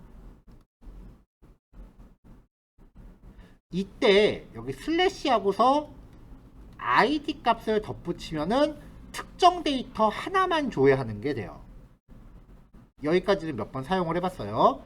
그리고 나서 id 값 없이 포스트 방식으로 여기에다가 접속을 하면 우리가 보내는 파라미터를 얘가 그냥 여기에 제이슨을 추가해줘요. 무슨 식이냐면은 자, 지금 이거는 수정하면 실행할 때 에러가 날 텐데 일단 한번 제가 임의를 해볼게요. 자, 여기 axios.post라고 접속을 하고요. 여기에다가 헬로는 헬로, 월드는 월드, 나이스는 나이스, 테스트는 테스트. 그냥 제이슨 키를 그냥 제가 제 맘대로 막는 거예요. 이렇게 해서 지금 포스트를 백엔드에 전송하려면 지금 이 코드 실행시키는 수밖에 없으니까 그냥 실행을 할게요. 그러면은 이렇게 고정된 제이슨이 나갈 겁니다. 자, 네트워크 탭을 열어놓고 저장 버튼 누르면 여기 하나 늘어났어요. 얘를 선택하면 헤더 쪽을 보면은 전송 방식이 포스트다라고 나오고 있고요. 오케이? 헤더 쪽을 보면은 이제 프론트가 백엔드에 접속한 방식이 포스트다라고 나왔고요. 그 다음에 페이로드를 보면은 전송한 파라미터가 보여요. 그러면 이게 지금 우리가 여기 출력하고 있는 디팔트먼트하고는 전혀 상관없는 거, 굉장히 생뚱맞는 구조잖아요. 그러면은 백엔드는 제이슨 서버는요 그거를 그냥 고지고대로 실제로 이렇게 넣어버려요. id 값을 새로 하나 발급을 하면서.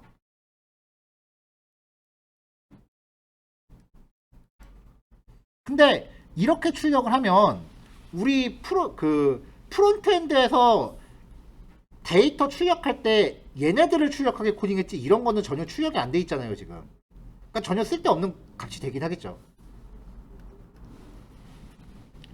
프론트엔드에서 결과 출력할 때 dname과 log을 출력하라고 했지 이딴 거는 출력을 안 하고 있으니까 얘는 들어가 봐야 뭐 쓰잘데기 없긴 하겠죠. 자, 여기 프론트엔드에서 요 내용을 백엔드한테 전송을 하면 백엔드는 그거를 저장을 해요. 그리고 저장을 함과 동시에 일련 번호, 즉 id 값이 발급이 되죠. 그래서 id 값이 같이 저장되는 거 아까 확인하셨죠? 제이슨 데이터예요. 그럼 그 결과를 프론트한테 알려주기 위해서 응답 데이터를 보내요. 그래서 요 응답을 열어보면 백엔드가 이런 결과를 프론트한테 줬구나라는 걸 알 수 있어요. 저장된 내용 그대로 한번 들어가고 발급받은 id 값이 생성이 됩니다.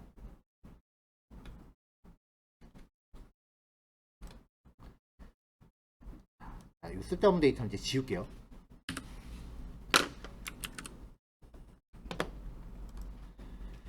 자, 그래서 두 번째 페이지를 가면 추가 쪽으로 가면요. 일단 HTML 쪽에 입력 폼을 하나 또 추가로 만든 거예요. 폼 태그 넣고 검색 폼은 밑에 생략했어요. 폼 태그 넣고 이벤트 데이터 애드 서브밋이라고 놓고 그 다음에 인풋 태그의 네임은 dname, 위치 네임은 log, 저장하기 버튼. 그럼 여기서 저장 버튼 누르면 요 이벤트가 실행이 되겠죠. 그럼 이제 이벤트를 확인하러 갑니다. 여기에요. 위에 코드는 다 필요 없어서 생략했어요. 유즈 콜백 걸고요.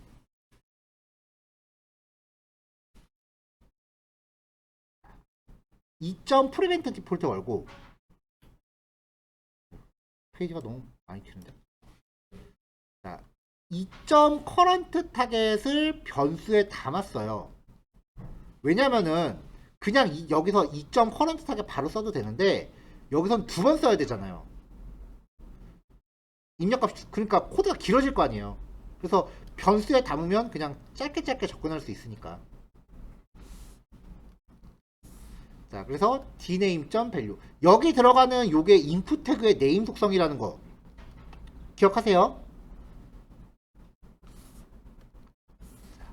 얘는 입력값을 담은 건데 요거는 내가 정하는 변수잖아요.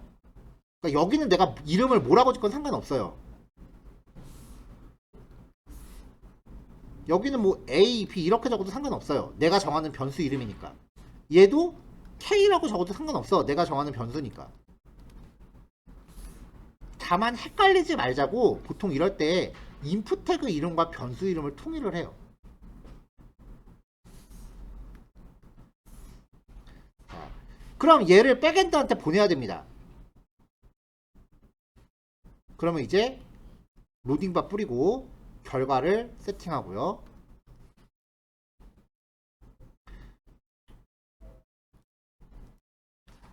자, 포스트 방식의 전송은 axios.post라고 걸고 URL 명시한 다음에 JSON을 바로 열어서 key value 이렇게 들어가요.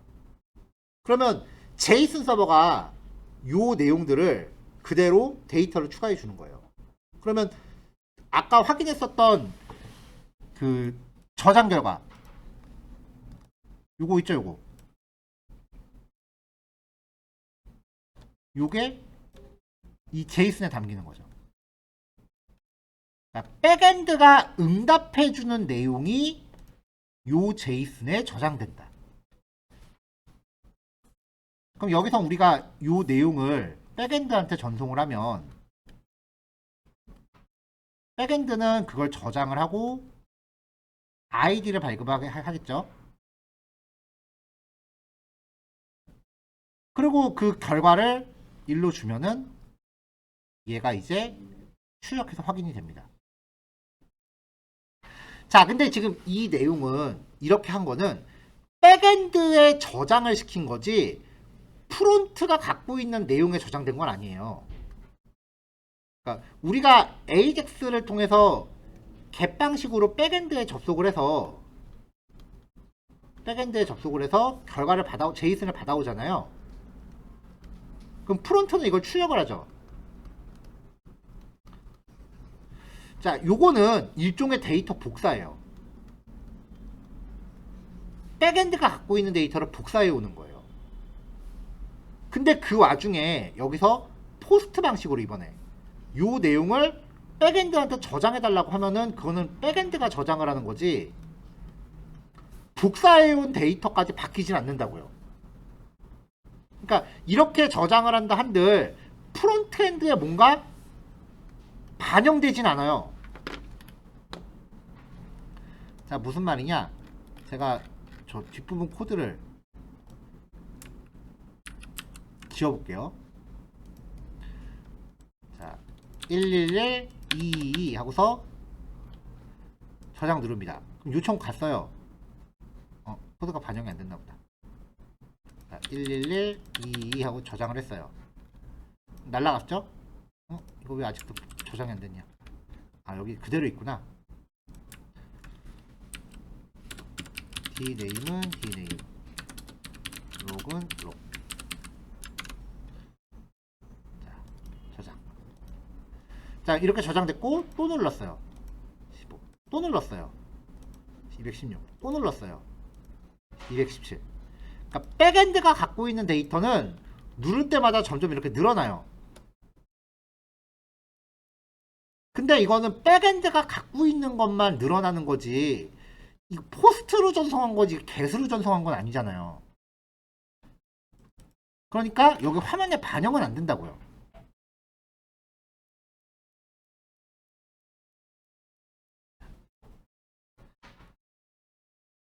자, 불필요한 데이터 다시 지울게요.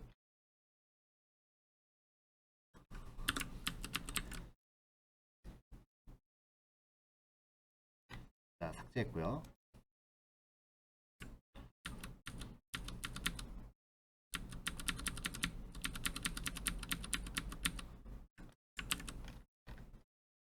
자, 이쪽이 서브밋 이벤트고 폼 전송 이벤트 페이지가 처음 열렸을 때 실행될 훅.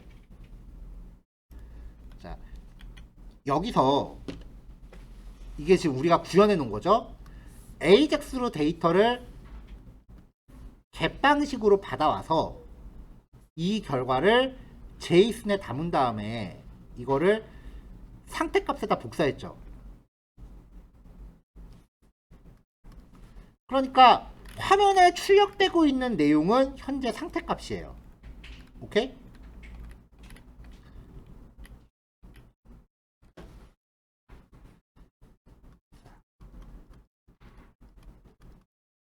출력 중인 데이터는 현재 상태값이에요. 상태값의 이름은 디파트먼트죠.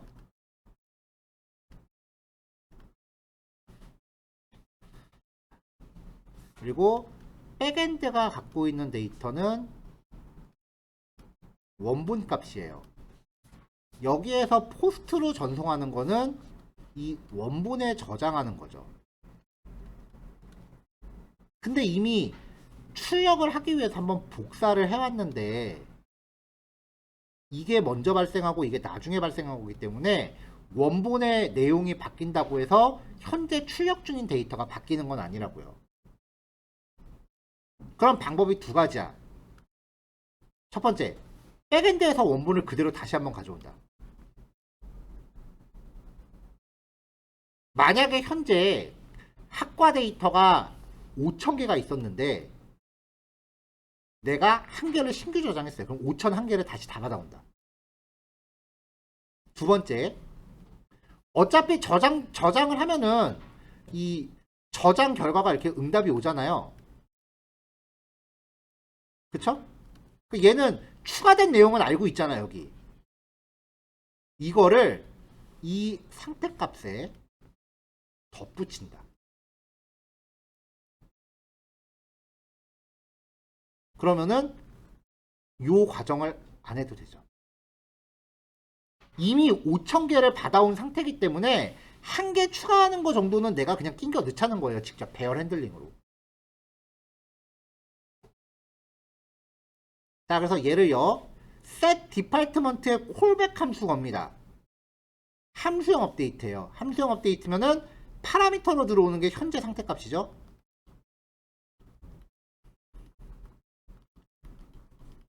그리고 이 콜백에서 리턴하는 게 갱신돼요. 상태값에. 자, 현재 상태값을 받아서 거기에 백엔드한테 응답받은 결과 얘를 콩캣 결합해요.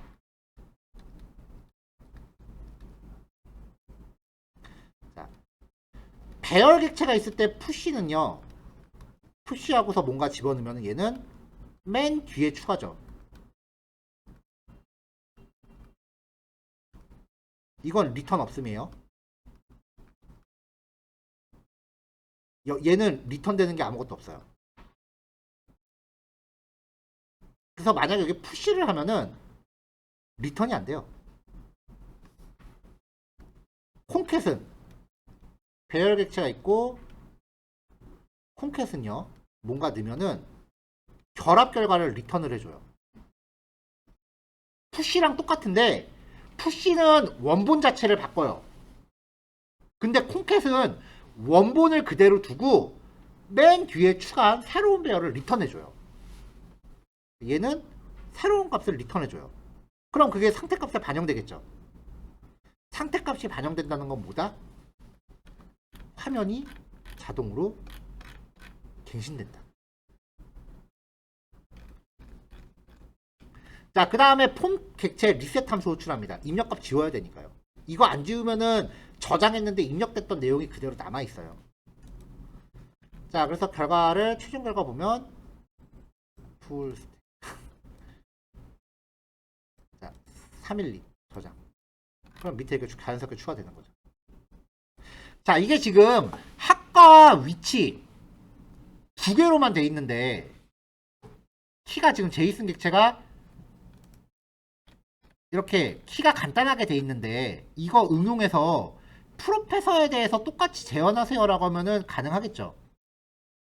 항목이 늘어나고 줄어나는 거는 문제가 아니에요.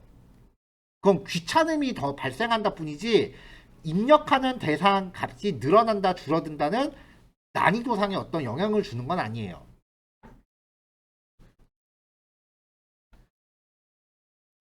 그러면 여기에 학과와 위치가 아니라 이름, 이메일, 내용, 별점 이렇게 항목을 바꿔서 4개를 전송하라고 할 수 있겠죠. 리뷰 쓰기 다 됐네요. 이게 리뷰, 댓글 그런 거예요. 항목만 바꾸면 돼요. 프로그램 로직은 똑같아요.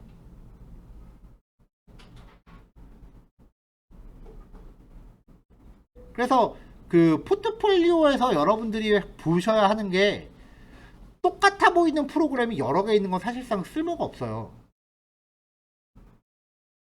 그러니까 예를 들어서 공지사항 게시판, 자유 게시판, 뭐 질문 답변 게시판, 뭐 건의 게시판, 게시판 종류만 쓸데없이 많은 거는 1도 의미가 없어. 어차피 그건 프로그램 하나야. 그러니까 처리 로직이 다양한 것들이 존재해야 돼요.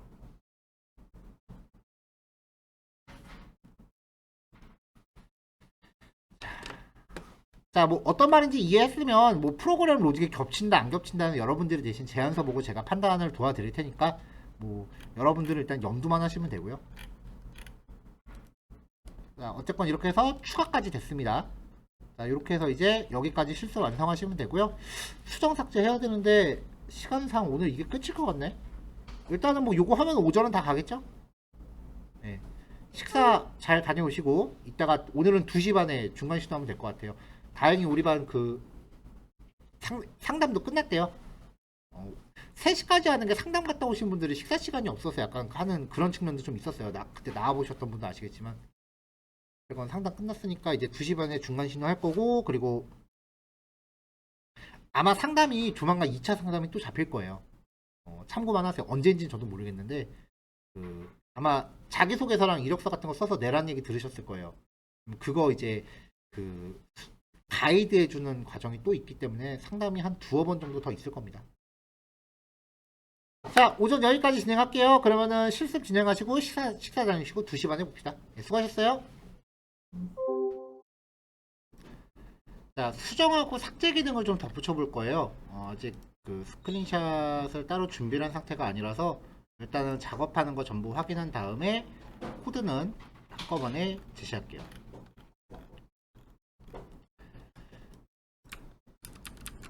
자, 표 제목에 삭제라고 추가를 하고요.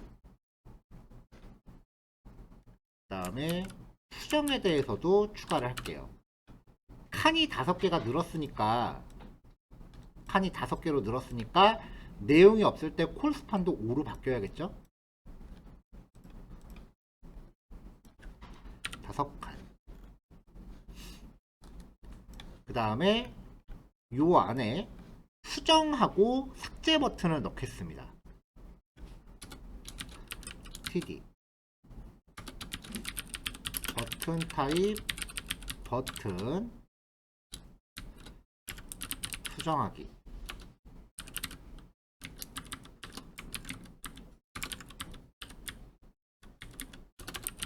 삭제하기.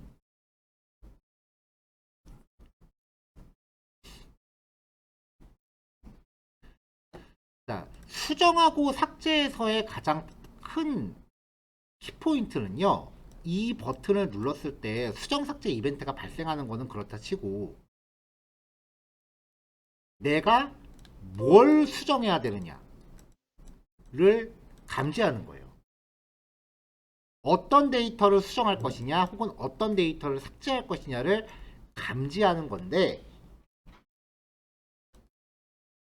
모든 데이터에는 각각의 항목을 고유하게 식별할 수 있는 값이 하나씩 들어있다 그랬죠. 일종의 일련 번호라고 보시면 돼요. 이 번호를 통해서 내가 선택한 항목을 인지하도록 해야 돼요. 그러면 지금 출력되고 있는 항목에 대한 이 id 값을 버튼 눌렀을 때 감지할 수 있어야 되잖아요. 그러니까 이 버튼 안에 이 item.id라는 값을 숨겨놔야 된다고요. HTML 태그 안에서 자바스크립트에서 쓸 변수를 숨겨놓기 위해 지원하는 방법이 데이터셋이죠. 그래서 데이터 id는 그 다음에 item.id 값을 이렇게 숨겨놓습니다. 이렇게요.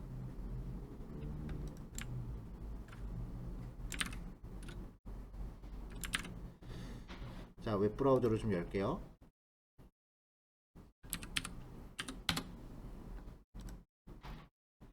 자, 그럼 수정 버튼, 삭제 버튼이 이게 추가가 됐는데, 얘네들을 각각 눌러보면 데이터 id라고 해서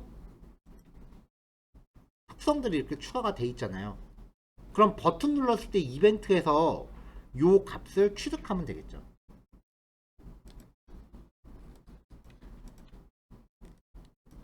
자, 둘 다 이벤트 함수 부를게요. 하나는 on 업데이트 클릭, 하나는 on 딜리트 클릭. 이름을 좀 맞출까? on 데이터 에디트, 하나는 데이터 딜리트. 이렇게. 왜냐면 아까 추가할 때 이벤트 이름이 데이터 에드 서브밋이었으니까 얘네들은 데이터 에디트 클릭, 데이터 딜리트 클릭. 자,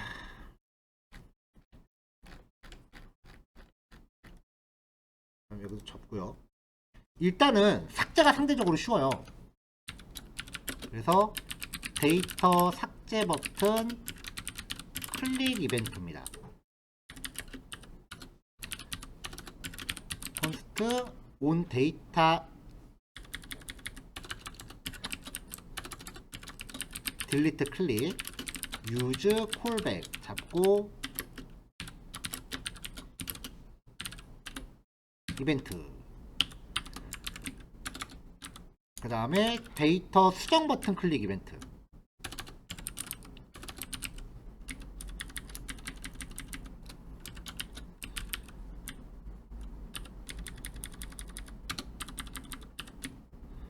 자, 됐죠?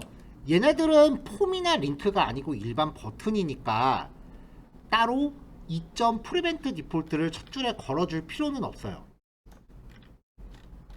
근데 뭐 2점 프리벤트 디폴트를 첫 줄에 명시한다고 해서 문제될 것도 없어요. 자, 그거는 여러분들이 편하신 대로 하시면 되고요.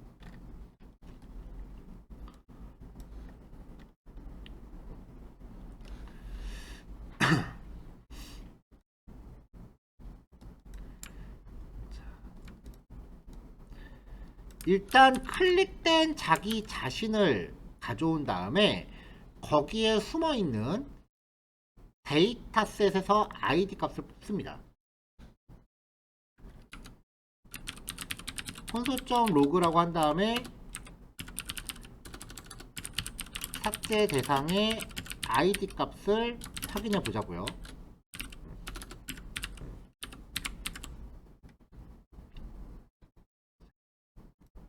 자, 그럼 삭제 버튼 누르면 콘솔에서 삭제 대상의 id 값이 이렇게 확인이 되죠.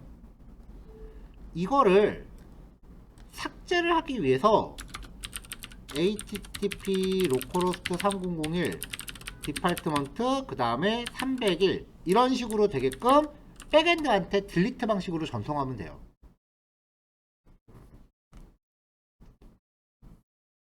뭐 상태값을 따로 가져가도 되고 여기서 바로 처리해도 됩니다. 처음 배포한 거는 상태값을 따로 만들어서 이제 들어가는 거였는데 코드가 복잡해지니까 여기서 바로 합시다. 자, 그럼 AJAX 처리로 해서 async 처리한 거 한 번 복사해 올게요.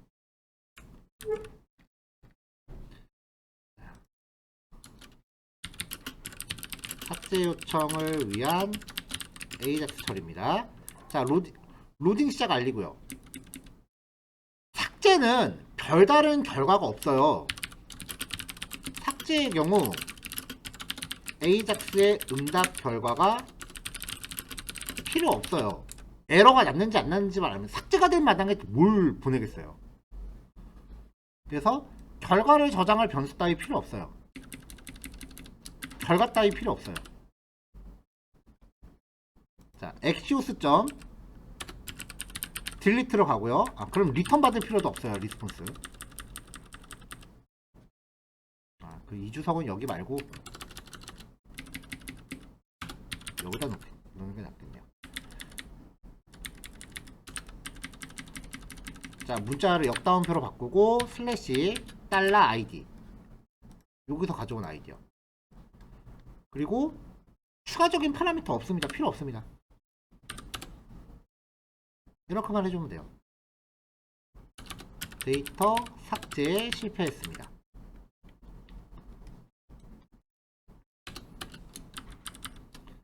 자, 일단은 이게 삭제 처리를 위한 AJAX예요.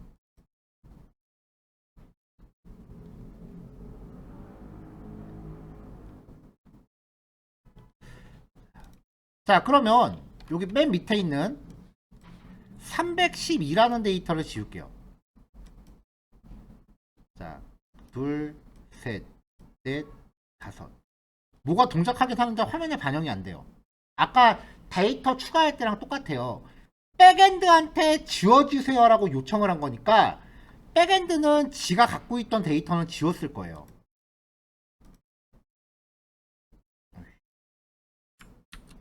백엔드는 지가 가지고 있는 데이터는 지웠어요. 없어졌잖아요. 3개밖에 안 남았죠? 근데 프론트가 갖고 있는 거는 삭제하기 전에 복사를 한 거니까 프론트가 갖고 있는 복사본에까지 반영이 안 돼요. 새로 고침하면은 백엔드한테 데이터 다시 받아오니까 지워져 있겠죠.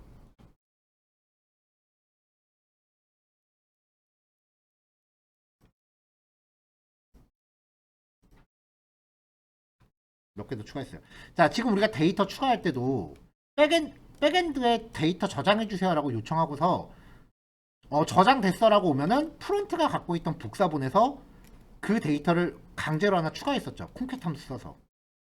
마찬가지로 프론트가 갖고 있던 복사본 데이터에서 선택한 항목을 찾아서 또 수작업을 한번 지워줘야 돼요. 그러니까 일단 이렇게 삭제가 되고 나면 요 id 값과 일치하는 항목을 이 상태 값에서 찾아야 돼요.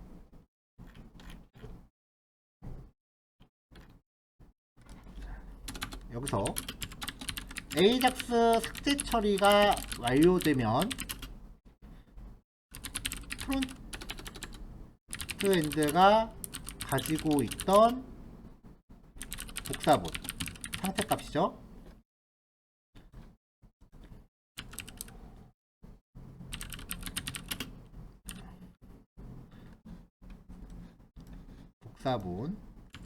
복사본에서도 동일한 항목을 찾아 제거해야 합니다.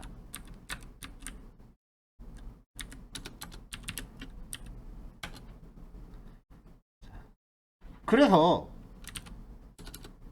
일단 set department 상태값을 불러요. 그러면은 콜백 함수 스타일로 갑니다.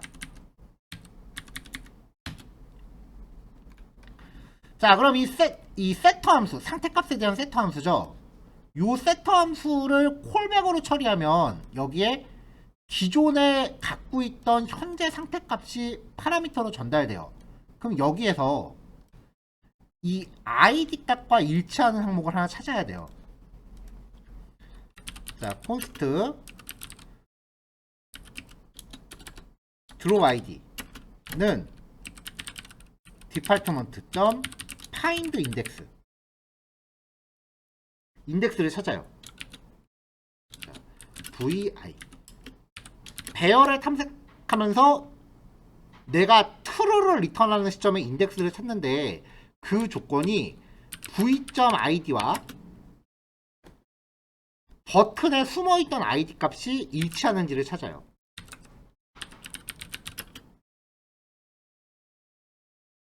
그러면 console.log 제거할 대상의 배열 인덱스는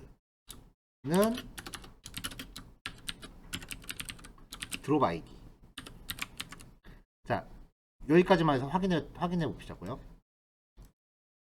자, 여기서 0, 1, 2, 3 얘를 삭제할게요. 그럼 삭제하면 제거할 대상의 인덱스가 3이다라고 감지를 해야 돼요.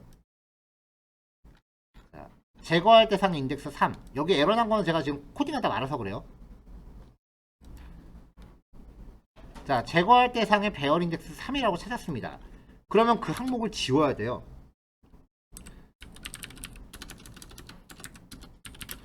자, 상태값이 배열이므로 인덱스 번호가 3인 위치에서 한 개의 데이터를 제거해야 됩니다. department.splice 3부터 1개.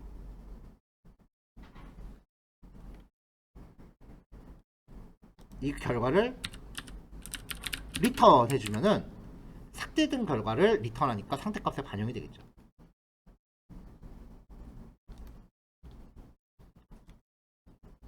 그래서 지워지죠. 왜 다 지워져?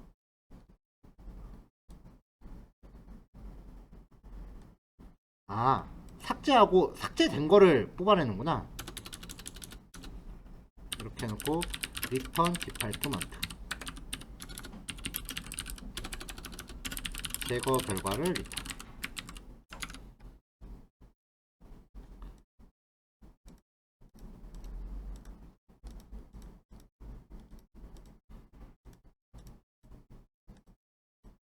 자, 이렇게 했는데 여기서 삭제.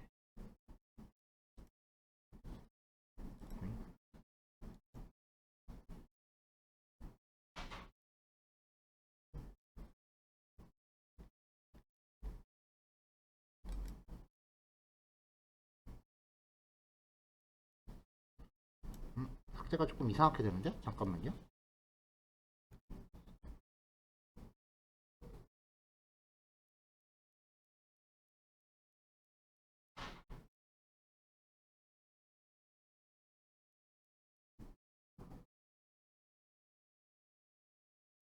스타트, 넘버, 딜리트 카운트.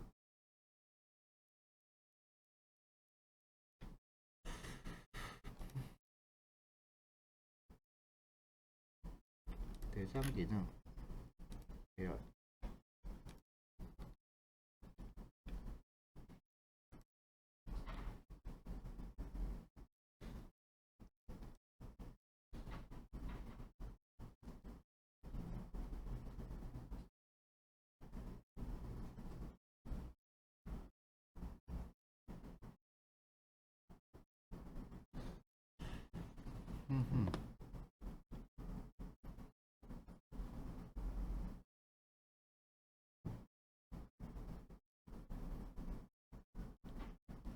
아, 이걸 지워야 되는데 기껏 찾아놓고서 계속 3이라고 고정된 값을 지웠구나. 미안해요. 제가 멍청했네. 삭제할 대상의 인덱스를 기껏 찾아놓고서 여기 3이라고 넣어놨네요. 자, 됐으니까 다시 합시다.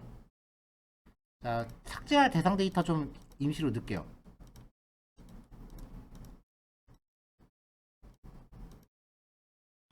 자, 여기서 이제 삭제, 삭제, 삭제, 마지막 풀스택 삭제, 멀티미디어학과 삭제, 기계공학과 삭제. 삭제가 되죠?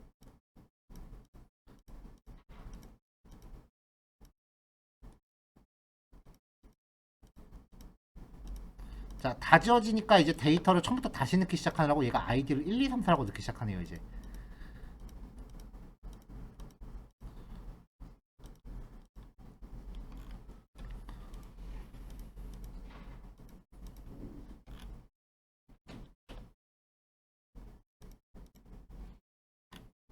자, 이렇게 됐어요. 그래서 삭제가 이제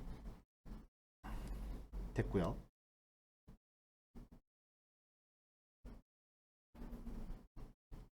그러니까 AJAX를 삭제하고 나서 내가 선택한 항목을 상태값에서도 지워줘야 돼요.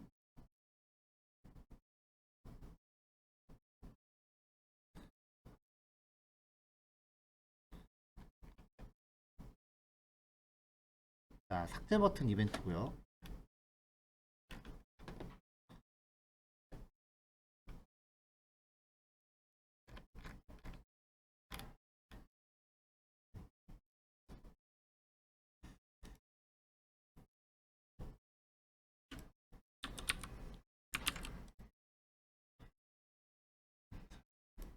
테마. 자, 오늘은 그냥 삭제까지만 진행할게요. 수정은 지금 건드리면은 멘붕 오실 분들이 많을 거예요. 수정은 좀 많이 복잡해요. 일단은 삭제까지만 건드리겠습니다. 이제 코드 축약을 위해서 생략, 입력품도 생략, 수정 버튼 필요 없고, 이거는 새로 구현한 거고,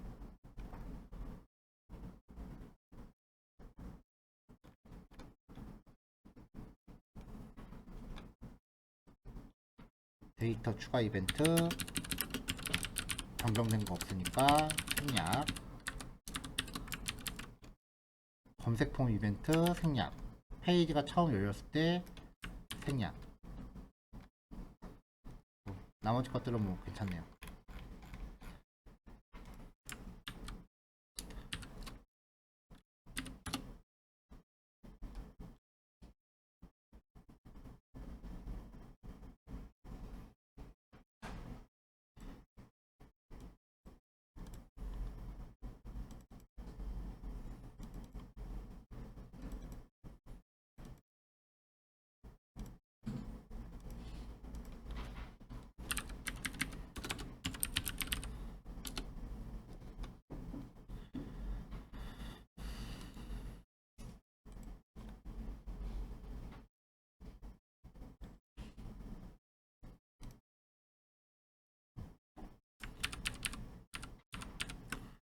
그 처음에 드렸던 코드보다 조금 덜 복잡하게 바꾸는 중이에요. 처음에 만들어놨던 예제가 너무 복잡한 것 같아서.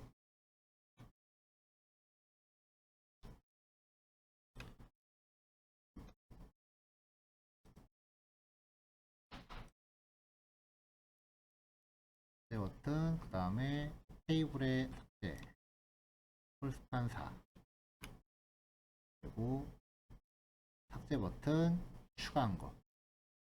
그러니까 삭제의 핵심 포인트는 내가 삭제하려고 선택한 게 무엇이냐.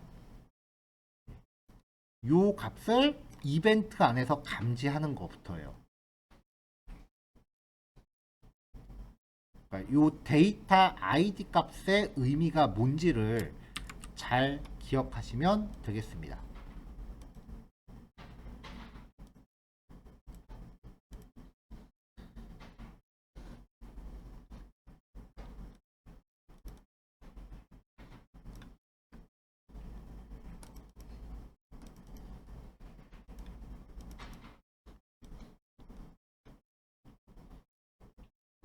자, 단톡방에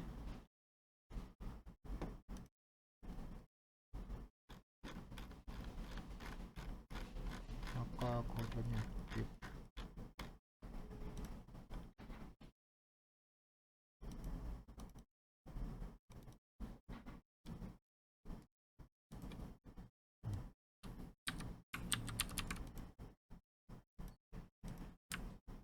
자, 파일 이름은 요거고요. 일단 지금 이제 AJAX 접목하면서 그 갑자기 난이도가 좀 많이 올라가서 평상시 그 속도대로 진행하면은 갑자기 멘붕 오시는 분들 많을까봐 이기도 하고, 그 다음에 지금 프로젝트 컨셉 잡으시는 분들도 있는데 그거 관련해서 이제 시간 확보도 좀 해야 되고 해서 진도를 좀 평상시보단 좀 천천히 나가고 있어요. 그래서 요 기회 활용하셔서 부족한 부분 예전 거 한번 검토해 보도록 하세요. 특히 아까 배열 객체에 대해서 스플라이스 함수 나왔어요. 기억 못 하시는 분들 많이 계실 거예요. 근데 앞으로 AJAX 처리하면서 스플라이스 함수 쓸 일이 되게 많으니까 어떤 기능이었는지 자바스크립트 11단원 14번째 예제에 있습니다. 스플라이스 기억이 안 나시면 일단 그거부터 열어보고 실습 진행하세요. 아시겠죠? 자, 오늘 진도는 여기까지 합시다. 네, 수고하셨어요.